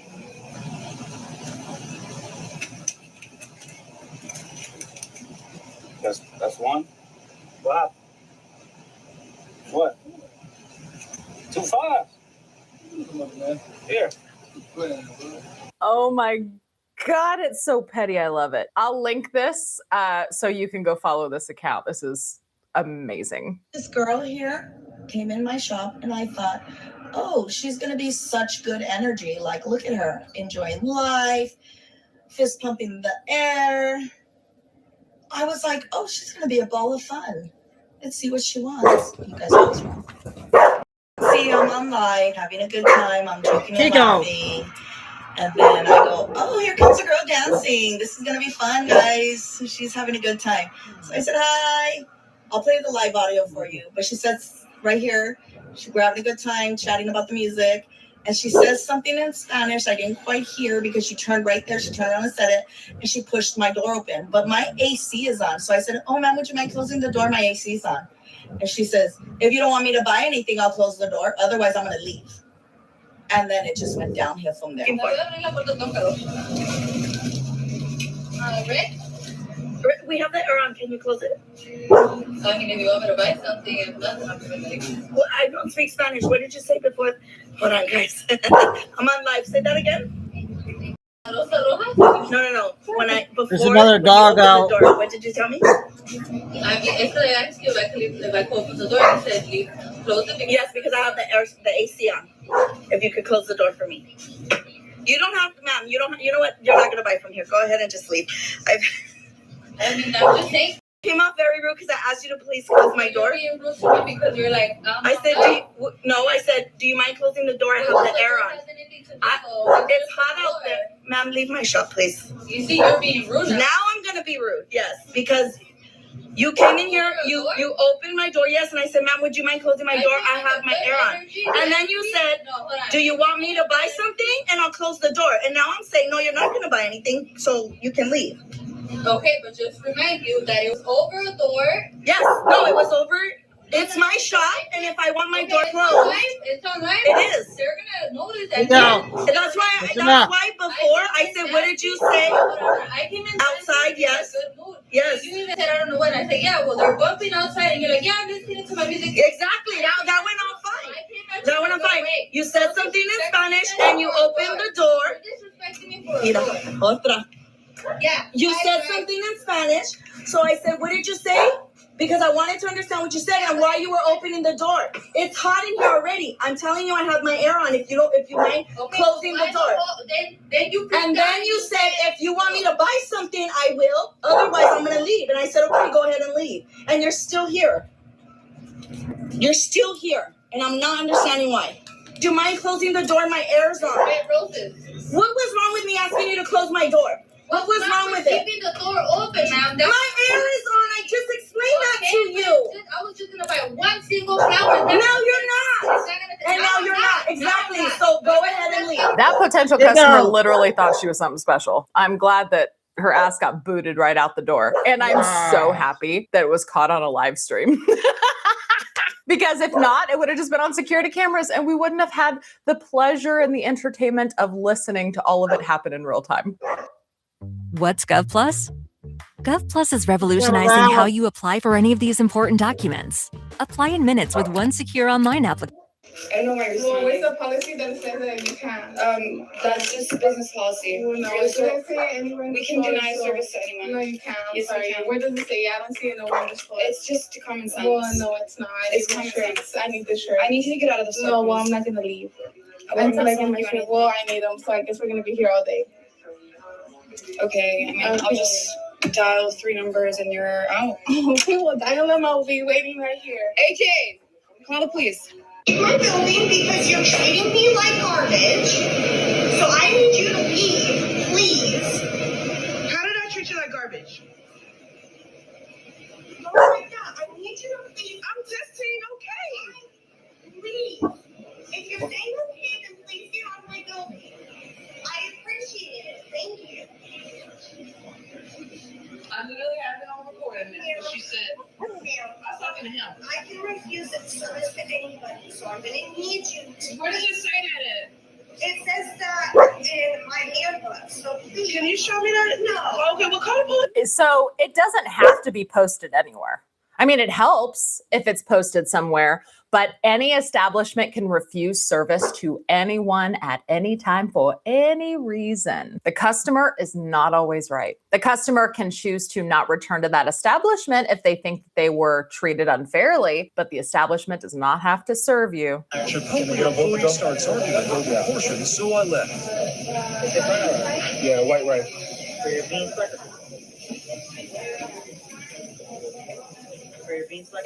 Can I do more rice? All right. You gotta hook me up with the portions. I'm sorry? You gotta hook me up with the portions. Yeah. Any black beans? And for your protein? Do chicken. Chicken? Anything for them? Some good portions. No, chicken. Nothing for can I do more chicken, but not double? More chicken. It looks like very little. Just a little more. Extra? Maybe just 2 pieces more or something.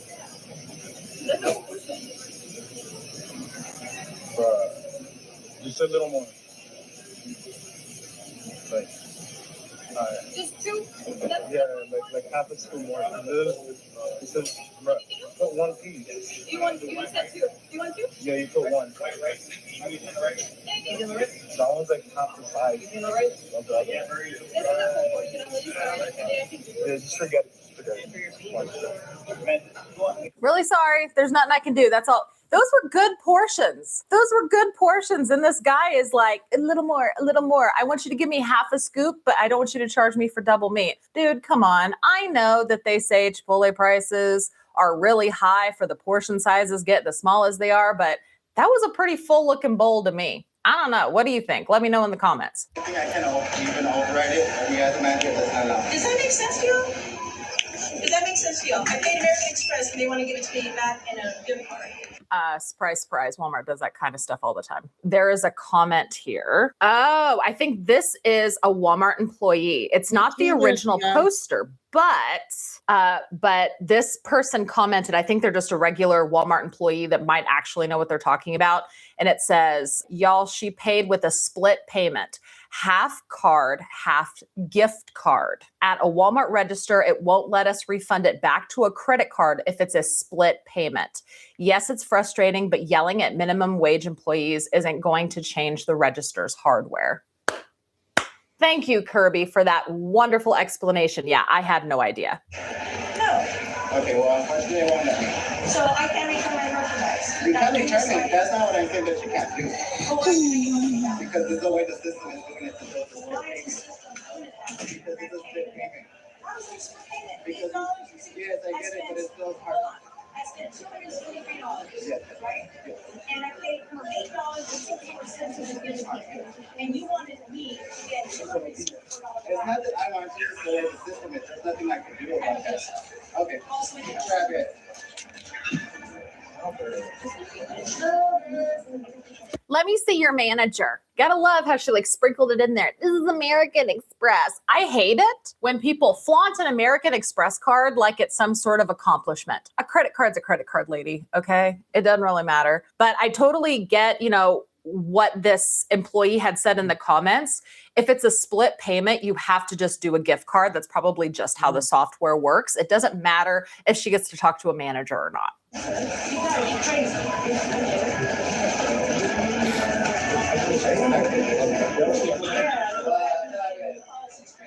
it says you get the same message.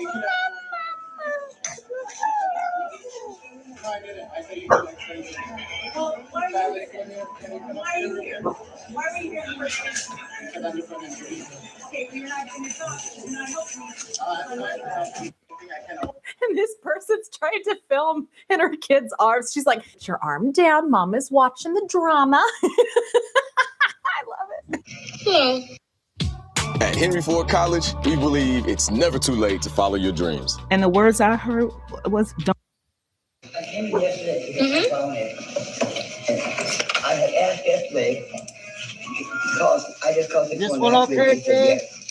I said, do you have your phone? And I was like, do you still have your phone? And you said yes. And then you were like, can I call? Yes, because I asked you if you still had your phone. You have a recorder here that's recording you? She was right next to me. You have a recorder here? She was right next to You didn't me. ask me that. I said, do you have your phone? This is the only phone I have. And you did not say this is the only phone I had. I said, do you have your phone? You're like, yeah. And then I was like, then you can call. Because usually an insurance claim. This is my phone. Usually an insurance claim. This is my phone. You said. Can I continue speaking or do I have to refuse my service? Go ahead. If like last time you came in store, we couldn't access it because you didn't have your phone. You brought, I think it was your tablet. You said right now, refuse service for what? If you're gonna be rude, I didn't hear what you just said right now. So back up, step up and get it in. I said, are you gonna let me explain or do I have to refuse the service? What do you want to do?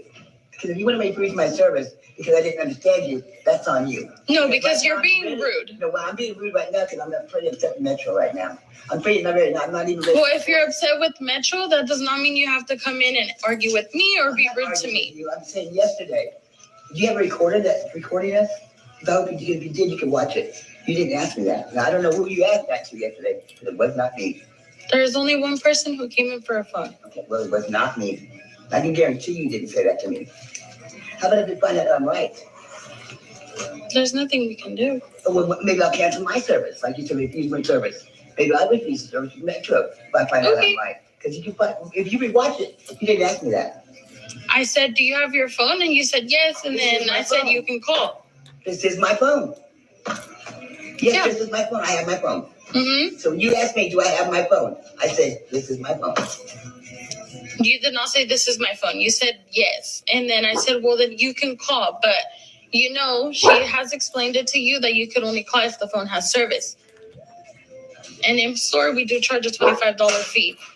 Okay, so she knew that. Why didn't she say something to me? Because she was busy with the customer, and I explained it to you. And I said, if you have your phone. But you weren't too busy to hear. You said help to me. Because we always overhear each other. Hello. I came in yesterday. Mm-hmm. Where's the resolution? Damn it. Did you kick her out or not? Ask a popcorn. I love the drama. And I love drama with a side of salty, buttery goodness. No, I don't get paid, darling. I don't get paid as much as you think I do to put up with this. Put up with what? My time's valuable too.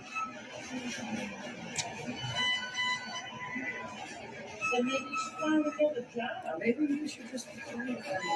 Don't tell me about it. I don't get paid as much as you think I do to put up with this. Find another job. Maybe you should be quiet. Ma'am, you want your refund? Yeah. Just be quiet and let me do it. I will be quiet. I'm going to money and I can get out of here. I'm going to get out of here. Please do not come back. I will not trespass you. Put your card in, please. I do think that that's also a good way to handle the situation too. You tell someone, I'm going to help you, because obviously if somebody's needing a refund or something, you can't really kick them out without, giving them their refund. So, say, all right, I'm going to give you your refund, and then you're not welcome back here. And that's like perfect way to handle it. Back on your card. I cannot give cash refunds. Why are you going to trespass? Are you being rude to the customer? What you should do is... Who's this chick sticking her nose in now? Why are you going to trespass a customer when you being rude to her? Oh, honey, keep your nose out of it unless you want to get kicked out of McDonald's too. Get the store number and call the corporate office. The corporate office. Thank you. The corporate office. Thank you. That's what I do. Don't nobody deal with that. Corporate will answer. No, they won't answer, but you might not get what you need from this store, but stop at another McDonald's and ask for the corporate number, but you need her name. There you go. You can tell them I'm here. That's the only thing, because I don't have a corporate phone number. And I don't have to give you my name. But I can give you your refund. Okay, you can't keep off the web. Let's say the manager having because they're waiting for an hour. Exactly. And I will too, because you trust me.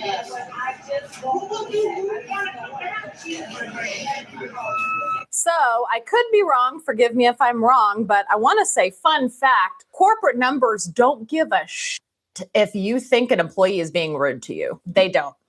So I worked in fast food, Subway. I've mentioned before, I worked at Subway for years, and there was always a handful of customers that were upset with me. Like they didn't think I made the sandwich right. They thought I was rude, whatever. Come on.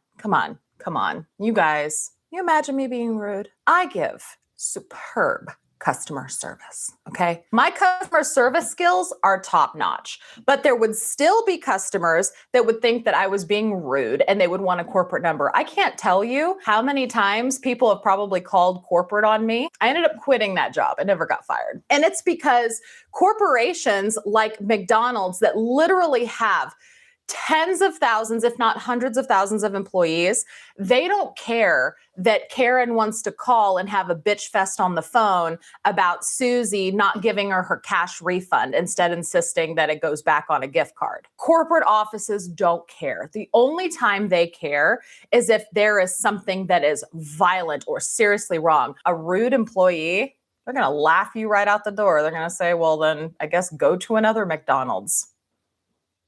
The worst state to live in right now is Michigan, and nobody's talking about it. This is not hard. If you don't like the employee, don't go back to that McDonald's. Kind of common sense. Oh, my keep shopping, and we're asking you to pick up the Under 10 minutes, you guys.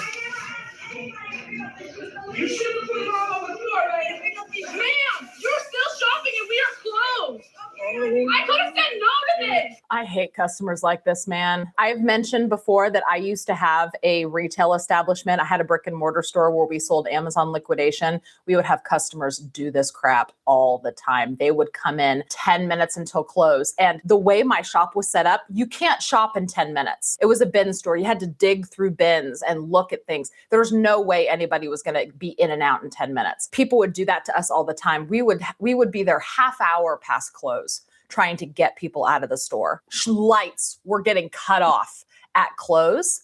And we were literally telling people our registers automatically batch and shut down 10 minutes after close. So if you're not up here 10 minutes after close, you're not buying anything.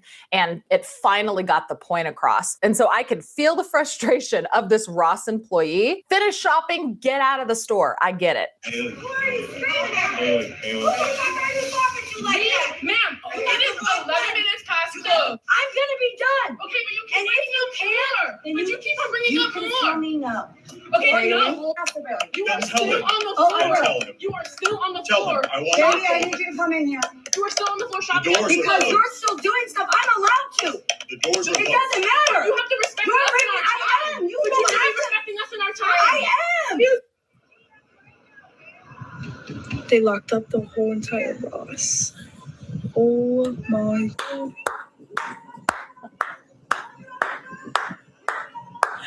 They locked her out. They locked her out. This crazy lady. Look at my sister in the back.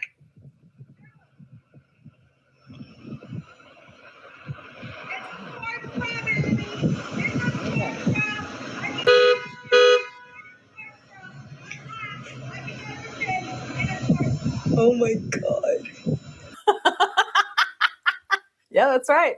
Throw her ass outside, lock the door. I'd be scared to leave. I'd be like, I don't want to leave when that crazy lady standing outside yelling at me. I mean, could always call the police, but would calling the police be an overreaction? I mean, I guess not, but you know, if you're in fear for walking to your car because this crazy lady's harassing you, I mean, that's a valid reason to call the police, is it not? Hello, welcome in. Oh boy, I said let's hello, have welcome some in. ice cream. Okay. See what this is. I mean, it's pretty popular. What's your favorite flavor? I want to sample that. I would say cake batter. Is it okay if I try the fresh vanilla? Yeah. Doesn't know what vanilla tastes like? There you go.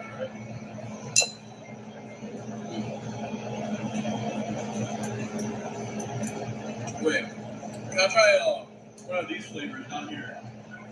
This one? No. This one? No. This one?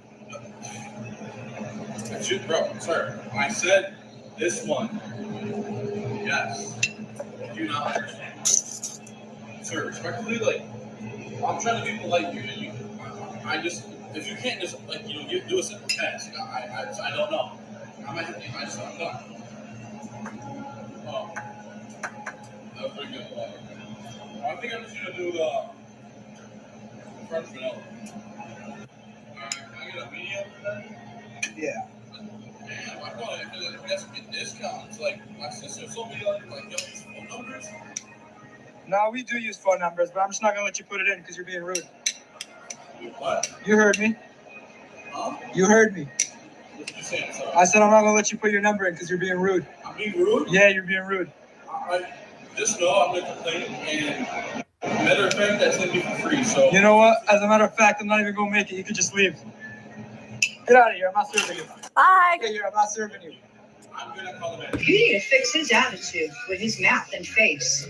I don't know who the hell he thinks he is doing all that to me. Girl, fix that bar. Fix that My son Fix that will bar. come in here. Fix that bar. My son will come in here. Fix that And you know bar. what? All right. Here's your. Is this the way you talk to people? Let me make a call to my son, and you don't want that because he's government. Have a good day, man. That's all. He's got an attitude. Yeah, you do have an attitude with me. Have a good one, beautiful. You. Okay. Come around here. Come around here. Come outside. Come outside. Come outside. Don't say that, Mama. Excuse me? That's not nice. That is not nice. I understand, but you both. Okay, he started with me. I did not start with him. All I said was my box is damaged and he stuck his nose where it didn't belong. Top line, bottom line. Who does he think he is? Some kind of cutesy? He's so cutesy when he... Thank you. When he tries on cutesy. I need to send this to my son. God, this reminds me of something that my son would do. The passive aggressive killer with kindness. Oh my God, I love it. Have a good day, beautiful. Have a good day. Have a good day. Okay, I'm gonna actually leave because you don't call me out of my name. Okay, you're not gonna call me out of my name because I cooked it in the same grease. I cooked it for 18 minutes. Okay. Okay, can you leave? Can you leave? You don't think she cooked the wings the right way? Go cook your own wings at home. You're at a freaking Wingstop. Don't tell them how to fry your wings. If you want your wings done a certain way, do them at home. Good God almighty, these people. Cold wind blows and you're fumbling with scarves and hats, but your ears and neck are still freezing? This fleece line... Stop calling me out of my name because that's unnecessary. That's really unnecessary. Oh, okay. Have a good one. Don't come back. Don't come back. What's that? Okay. Sir, can you make my sandwich? Because I'm having difficulty with her. Ma'am, you can't tell me how much vegetables to put on a sandwich. She's refusing to put vegetables on her sandwich. This is why I don't do here. I will not be back at this location with her as long as she's in here. I need more pickles.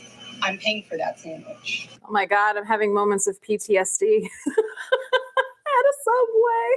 People were like this. I want to have you know, okay, so look at that sandwich. Look at that sandwich. See how full it is? That is not what a Subway employee is supposed to do. I kid you not. If you've ever worked at Subway, let me know down in the comments. The standard amount of olives that's supposed to go on a foot long is 6. 6. At least it was when I was there, which would have been 20 plus years ago. Was it? Yeah, about 23 years ago is when I worked at Subway. And I worked there for like 3 years. Slices of olives, 6. 3 on a 6-inch, 6 on a foot long. That's how many. Same thing with pickle slices. 3 pickle slices on a 6-inch, 6 pickle slices on a foot long. That is what we were supposed to put. We were supposed to be so skimpy, and we always tried to make customers happy, and it was never good enough. I am feeling this poor Subway employee. So like what I was telling you guys earlier, I would get customers like this. I'm going to complain. You make my sandwich how I want it. That's the whole premise of Subway. I get it my way. And it's just like, since when did you walk in here and think this is Burger King? You don't get it your way. You get the sandwich made how we're supposed to make it. All right, let's finish this one. How can you tell me more pickles that I can't have? Yes, I am, because that's how my daughter likes her sandwich that I'm paying for. You're sitting here arguing with me and I'm paying for this food. Yes, you are. You can't tell me I can't have more vegetables. Where is it in the rule that says you can't have a certain amount of vegetables? You know what, Michelle? I'm going to leave this here and we can go to another location. Do you want your food? You can get your sandwich because she can't do that. Oh, what's that? Ooh, memories. And that right there is exactly what boundaries look like. You don't get respect because you're spending money. You get respect by giving it. In my opinion, these workers didn't lose control. They reclaimed it. Let me know down in the comments, have you... Okay, that's another wild video from she does a good job with her, but she has a lot of followers.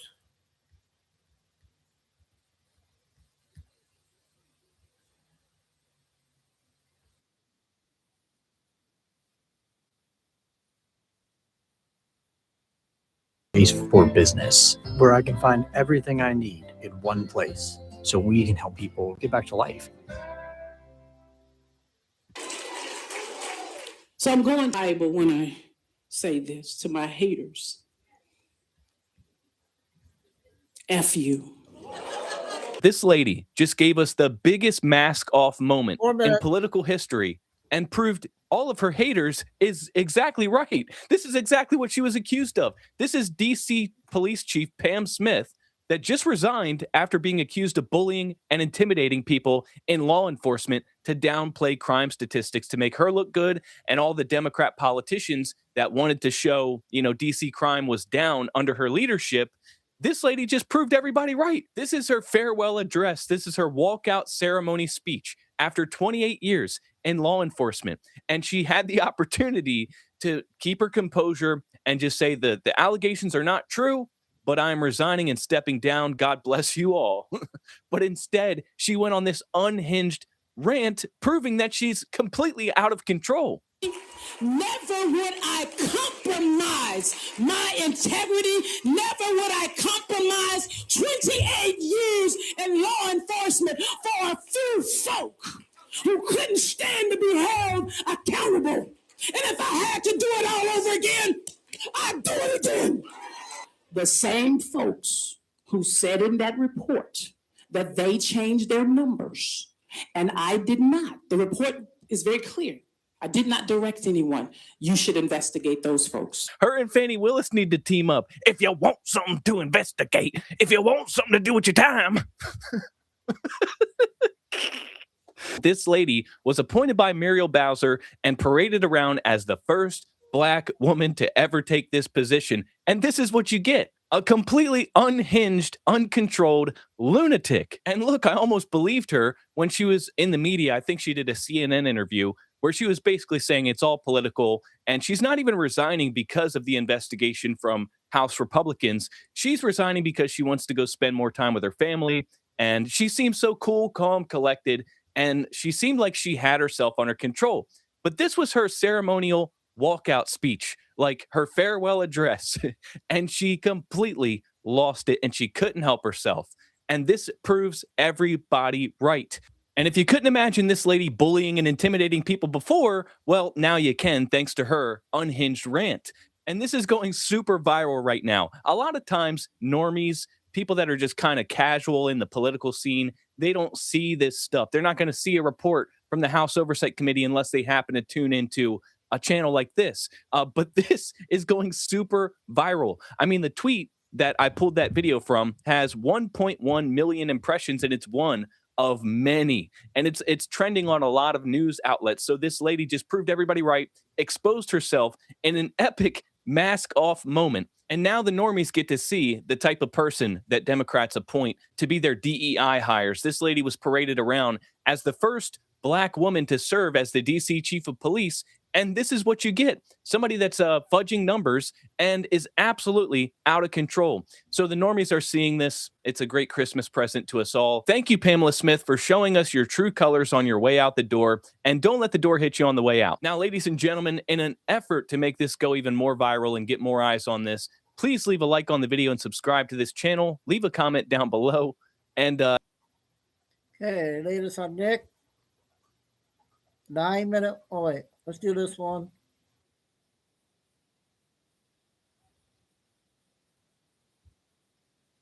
Launched retaliatory strikes on ISIS targets in Syria in response to an attack that killed American troops last weekend.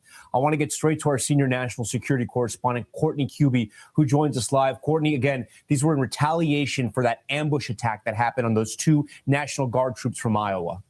Yeah, that's right. Just about a week ago, we heard that news, the ambush near Palmyra, which is in central Syria. It's not too far from where the U.S. actually has a military garrison there in southern Syria known as Atan. But Secretary of Defense Pete Hegseth today announcing via social media the beginning of what he called Operation Hawkeye Strike. It's an effort to eliminate additional ISIS locations throughout Syria. Now, the types of locations that they're going to hit in these sorts of operations would be infrastructure. So places where ISIS will store their weapons, where they potentially will build things like drones, potentially even places where they will conduct training. Remember, the ISIS presence is not the same as it was a decade ago. It is much more disparate, is much more spread out. They don't have large locations that would be an obvious target point, but Central Command, the regional military command that owns Syria and owns that whole area for the United States military, they always have options for strikes like these. President Trump, in literally the hours after that attack last Saturday, came out and said that he planned to retaliate, and he planned to retaliate big, the U.S. military launching that. The big question now is how and when or will ISIS respond? And I think that is what will dictate whether this Operation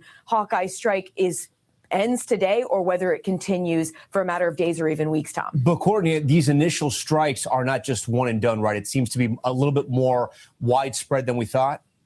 It is. I mean, it's the similar kind of locations and targets that we would expect in something like this. So again, infrastructure, weapons caches, that sort of thing. But the big question now is, were they able to get all the locations that they wanted to target here? I'm told that this is multiple U.S. military platforms that were involved in this, different type of fixed wing aircraft and helicopters and military assets. The question is, though, if ISIS hits back at the American presence there, then we definitely we should expect to see continued retaliation from the United States. I've done that.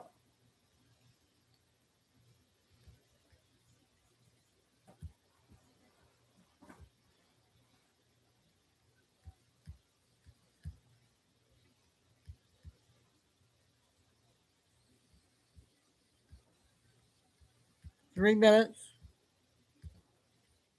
Tony couldn't make it today. She too busy loving her home she just got for $1 million, while we just received these high property tax bills. So we all here because of our property taxes. Some here, like Zoe and Miss Jessica, because y'all stealing Black people property. So I just want to know, because we just came from the city council meeting. We come in there and the city is blaming the county. And now you just blaming Springfield. And then when all these people, when they go to these town hall meetings and you send your puppets, they lie and they blame the invisible white man. Somehow they are pushing us out of our community. They want our property. They want Black people property. They never say who it is. They just say, you know who they are. But when I come up in here, I see all Black faces. I see Democrats. So are we talking about the Democrats are pushing Black people out of their communities? The Democrats hate Black people. The Democrats want our property and replace us with illegal aliens, because you all come in these meetings talking about the invisible white person, but we don't never see him, but we see all of you all here. And then you sit here, all these Black faces, you sit here, all Democrats, and you sit here all arrogantly like your seats are secure, like we are not coming after these seats. Just like I told Brendan Johnson over there the first time I spoke on that mic, I said the same thing that's making y'all laugh in here gonna make y'all cry. And then you see what's happening. Same thing here. Now I'm giving y'all warning right here. The same thing that's making y'all laugh in here is gonna make y'all cry. Mark my words. See, y'all sit here too comfortably, thinking that everything, Black people stupid, that we don't understand what's going on, that we're going to vote blue no matter who. And all y'all got to do is use a race card. All y'all got to do is call white supremacy, the white man. But we're in a heavily Democratic city from top to bottom. State and city, all Democrats. So can we say that the Democrats are racist white men or white women? Who is it? Because this is what y'all telling us. So I'm letting you all know, Chicago flips red. We are not paying these taxes. We are calling for a boycott on these taxes. Nobody is playing this game no more. We won't pay our taxes until we get a forensic audit on where all our money is going. We're demanding that. We're asking President Trump to send the feds here. 30 seconds. The DOJ here. We need a forensic audit on where our money is going. And we are not paying no property taxes. We are calling for a boycott. And we're going around to every ward in the city and calling for it. You all going to learn to stop playing with us. And you all going to learn that you all work for us. And none of these seats secure. And we coming for those seats. And you could sit there like you sitting there, like you unbothered, all of you all. Yeah, but you getting up out of those. Next speaker is Dennis White. I can't remember if I played that one or not. Oh, I see, Ann. I know you had company. I forgot. We got one I'm not sure if I played. Let me know if I didn't play this one yet.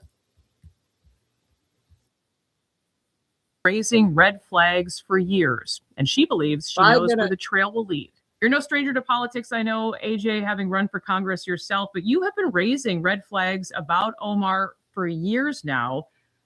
I know there's a bit of a backstory here, but walk us through what you've uncovered.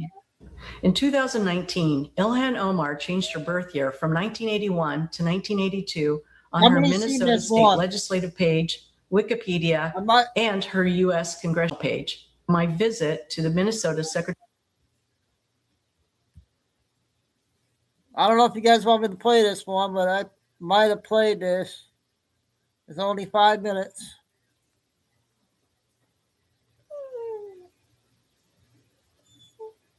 I do remember that one. I'll play Benny. Oh, Chico, I'm almost done.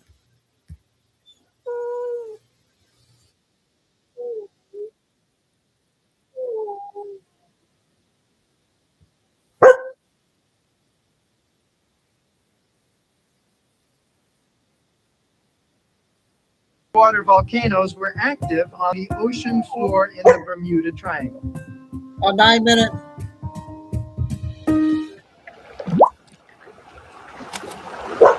Nice.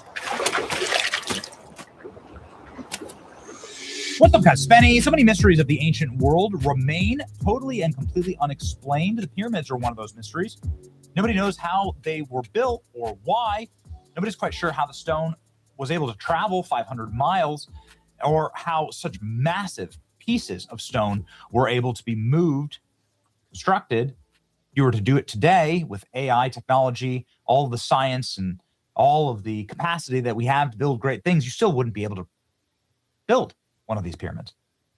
Hard enough to build the Bass Pro Shop, right? Which is the closest thing that we have today to one of the ancient pyramids that have withstood the test of time for 5,000 years. How the hell did it happen? And more importantly, what's underneath them? Hidden megastructures beneath the Egyptian Giza pyramids, confirmed by scientists. They used imagery from satellites in order to pierce beneath the structures, showing cylinders extending thousands of feet beneath the plateau. It doesn't explain what they were used for. Were they energy devices? I mean, that's what Joe Rogan thinks, right? All 4 satellites gave the exact same results, says the scientist. It's really amazing. We cannot announce anything without the basic scientific methods using a technique pioneered called synthetic aperture radar Doppler tomography. Bondi's team measured microscopic vibrations in the Earth's surface. The vibrations carry acoustic fingerprints. Okay. So people are now piercing the core of the Earth to see what structures may be hidden underneath. Yeah, this is going viral in my timeline. Bermuda's waters are hiding a mysterious giant structure unlike anything else on Earth. Is this why it's so famously hard to navigate the famous Bermuda Triangle? It's obviously that has taken a lot of lives, causes great mystery and difficulty in travel, famously wild. Bermuda's waters are hiding a mysterious giant structure unlike anything else on Earth. Scientists discover mysterious 12-mile thick structure beneath Bermuda. So what is it? It's a real mystery underground. Is it Atlantis? Some are speculating. Attention all Gen Xers. Epstein files. The Epstein files are so bad that they are bulging the Bermuda. They're bringing the Bermuda Triangle back. I keep telling you the 70s are coming back. Let's go. Bermuda Triangle making a comeback. That's right. Welcome to Atlantis. Everybody's saying, is it Atlantis? Is it the Epstein files? What the hell is in those Epstein files? People are wanting the Bermuda Triangle news cycle back. We need to bring back more Bermuda Triangle lore. It's died off since I was a kid. They finally found it, the Epstein files. The mystery beneath the Bermuda Triangle, a giant rock layer unlike anything else on Earth. The secret of the Bermuda Triangle hides deep underground. The scientists found a huge layer of ancient volcanic rock under the Earth's crust. It's 12 miles thick, and it acts like a giant raft that lifts the islands up. Creates very strange seismic events as well. This is obviously potentially part of the reason why there are so many incidents in Bermuda. Maybe. List of Bermuda Triangle incidents you can see here from 1945 through the 60s, 70s. Lost pilot, disappeared, lost pilot, lost 14 airmen, lost 13 airmen searching for the same flight, lost due to turbulence, lost 6 crew. And it looks like here in May, a private aircraft was 24,000 feet when it vanished from radar and radio contact. Plane wreckage was found later. Then incidents at sea. You can see, obviously, incidents on land. A lot of incidents at sea. Lost 91 people on board. Last known position was in the Caribbean. Lost with 140 people on board. Lost with 14 people on board. So you have like from the 1800s through the 1960s. I got one more. 2015. Give incidences of all, like right here in 1941, all lost with 51 people on board, heavy seas going through the Bermuda Triangle. So does this explain why it is so deadly here in the Bermuda Triangle? Let's just read a little bit more about this structure. In a new published study, the Journal of Geophysical Research Letters, scientists believe that they have discovered the reason why Bermuda never sank after its volcanoes shut down 30 million years ago. Typically, when volcanoes shut down, the tectonic plates will shift away. We'll finish this up.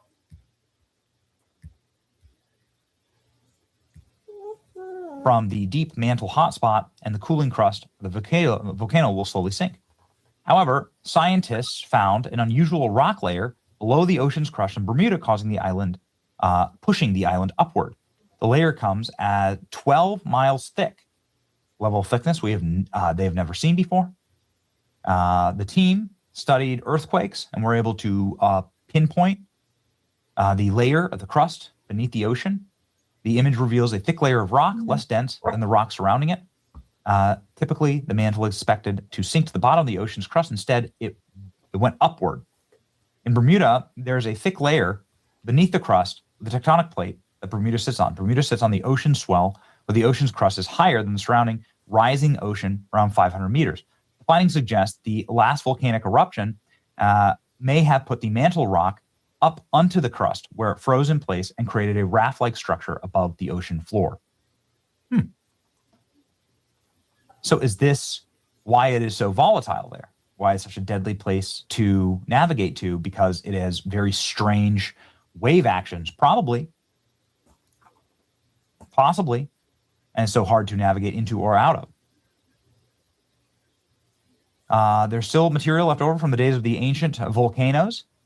The fact that we are in this area is previously the heart of the last supercontinent. I think it's part of the story, why the story is so unique. Looking into the other islands around to see if they have the same layer as the Bermuda Triangle. Understanding a place like Bermuda which is an extreme location, is important to understanding places that are less extreme and gives us a sense of more normal processes on Earth. Okay. Did they explain the Bermuda Triangle? Who knows? Still waiting for them to dig under the pyramids. Come on. And then if this is Atlantis, you can just tell us. It's your boy Benny. Okay, we got one in. I want to get an update on this. What's breaking here?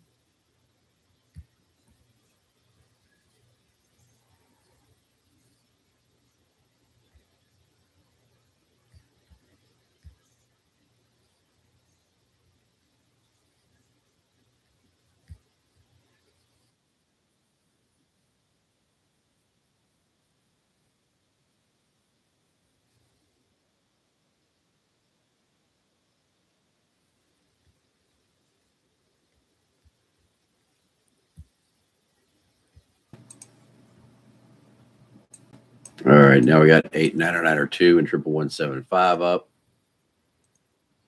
Actually, I want to bring that in here on the studio server as well. They got a third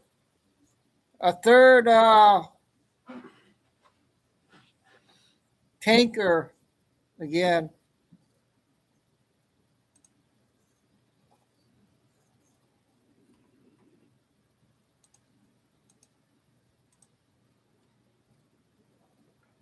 You can actually see that over my shoulder right there.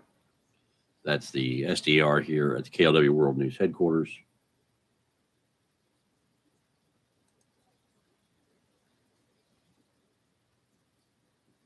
Let's see what else we got for you fine folks here this afternoon.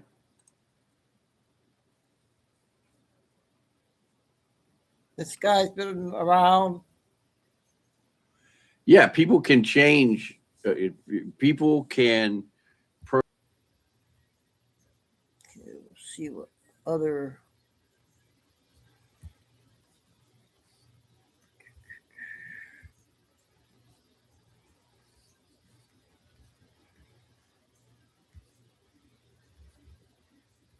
Okay, I want to play the last video. It'll be 10 minutes.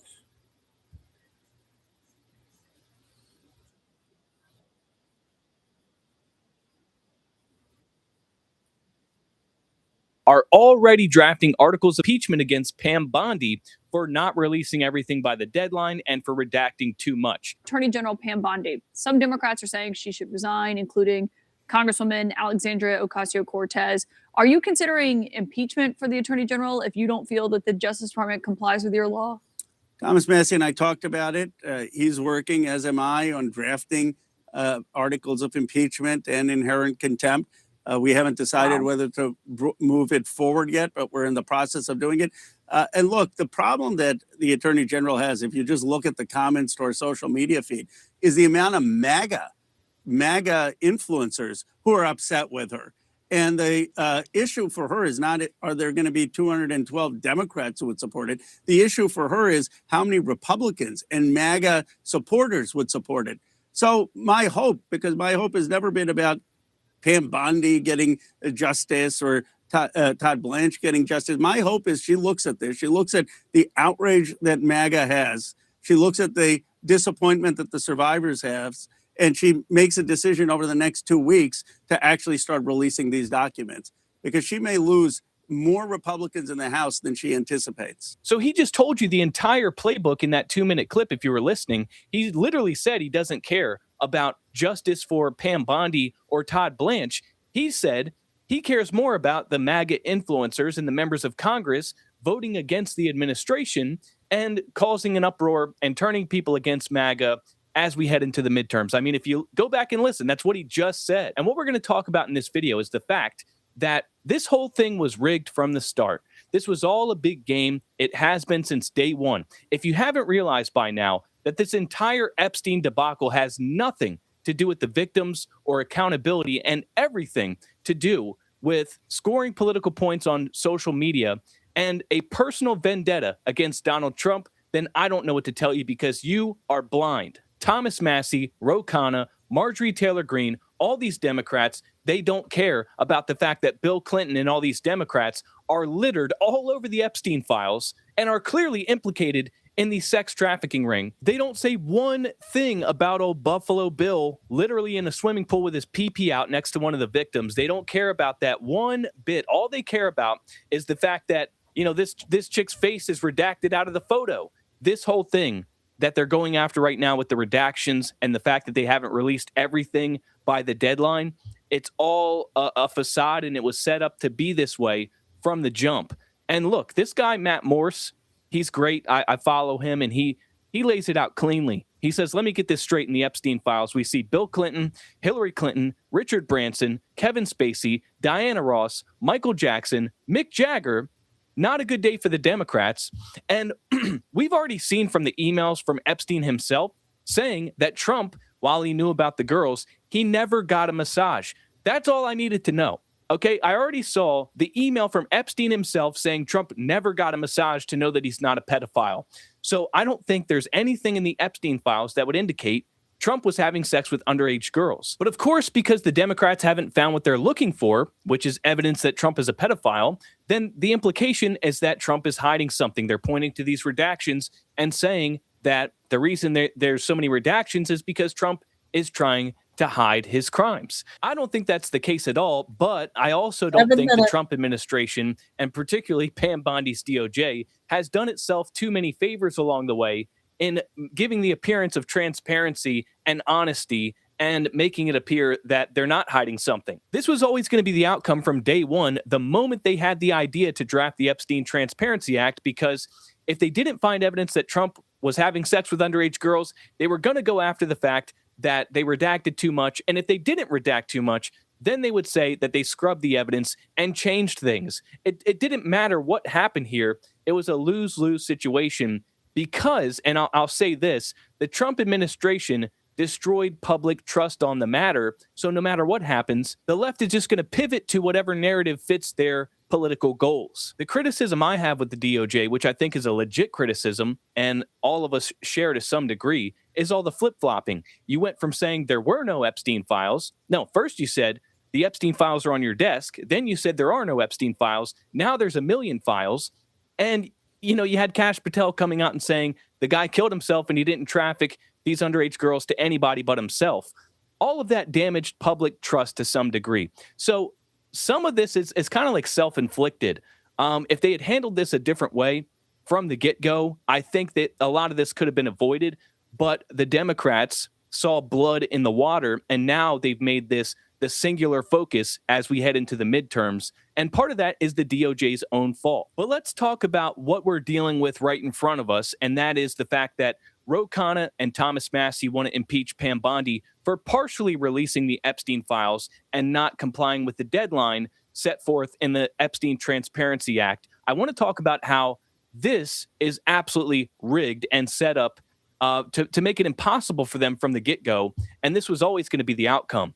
Because in the law that they drafted themselves and sent to Donald Trump to be signed, it says not later than 15 days after the required publication, DOJ must report to Congress, 1, all categories of information released and withheld, 2, a summary of any redactions made, and 3, a list of all government officials and politically exposed individuals named or referenced in the published materials.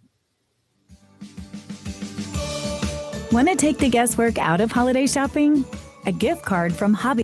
So let's think about the language of this bill and the task that Representative Massie and Ro Khanna gave to the DOJ to do within a 30-day period. We have what we're told 1 million files, 1 million Epstein files. It's like an inconceivable amount, like a petabyte or, crazy amount of gigabytes of data that they have to comb through line by line, picture by picture, and decide what needs to be redacted and what doesn't. And let's remember, a lot of this is pornographic material.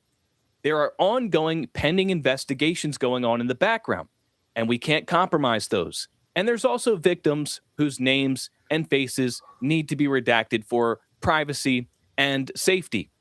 And so you have 1 million files, and you need to go through all of this in a 30-day period and decide on every single line, every single photo, whether or not it needs to be redacted.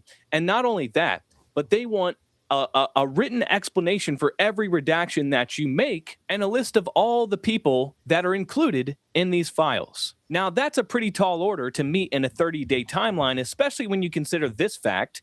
The Southern District of New York only agreed to unseal the grand jury files 10 days ago. Also, they're the ones who redacted the grand jury material, not the DOJ. So we have two things here. One, you're asking a massive task to be completed in a 10-day period. And also, the grand jury material was redacted by the Southern District of New York. So a lot of these things that these people are pulling up and criticizing, saying that the DOJ is being way too liberal in redacting things from the public and not being transparent enough. Some of it's not even that straightforward because it falls on the judges and the U.S. Attorney's Office for the Southern District of New York and not Pam Bondi directly. So, I mean, some of these criticisms are just outright ridiculous, and some of the expectations are outright ridiculous. But I'd be remiss to say that I think Pam Bondi and even Trump And all of the DOJ and all the people on our side have handled this, above board and properly. There's been some mistakes along the way, people, and a lot of it, again, is self-inflicted. But let's be real here. Let's go back to the main point that we're trying to drive home in this video, and that is the fact that this entire thing is a political game. They do not care about the victims. They don't care about accountability. And the reason I know that is, one, because they never did anything about the Epstein files. Nobody cared about it during the Biden administration. And two, because Thomas Massie and Ro Khanna never suggested criminal charges against Merrick Garland or Mayorkas. They sat there and watched as 500,000 children were trafficked and went missing across our borders under their watch. And they didn't care about that. They didn't care about accountability or transparency then. And then you have, Bill Clinton getting exposed. This is literally a former president, okay? Exposed as a literal PDF file. It's clear as day. It's undeniable at this point. And they don't care about that at all. It's not even a focus for them. And so they wrote up this bill because they knew the Epstein thing was a hot button with the Trump base. They set an unrealistic deadline and an unrealistic task on the desk of the DOJ. And when they couldn't meet their expectations, now they're drafting articles of impeachment. And this is all about, according to Ro Khanna himself, this is all about turning MAGA influencers and the MAGA base against the administration as we head into the midterms. And it's all a big game. And when Trump said it was a hoax, now I know exactly what he meant by that. So, ladies and gentlemen, let me know down in the comments section what you think about all this, because this is a very divisive topic with my audience. Some of you don't even want me to talk about it at all, and I understand that. But I want to counter the narratives that are being put out there. And while they're trying to play this game, I'm going to go out there and use my voice to try to cut through the noise and call balls and strikes. Okay, that was the second one. That was another good one. I want to wrap things up. Came on early, so everybody have a good rest of their weekend, and we'll see you 3, 4, 5, somewhere around there tomorrow. And thanks, Kay, and anything develops. And another day of intel. God bless everybody. Remember, please hit the like and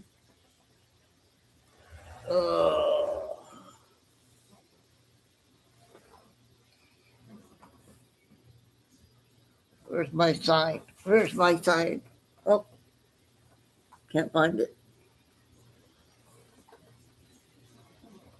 All right, so sign or God bless, stay safe, stay warm, keep the faith, never give up, and bless everyone, and JJ, yep, everyone.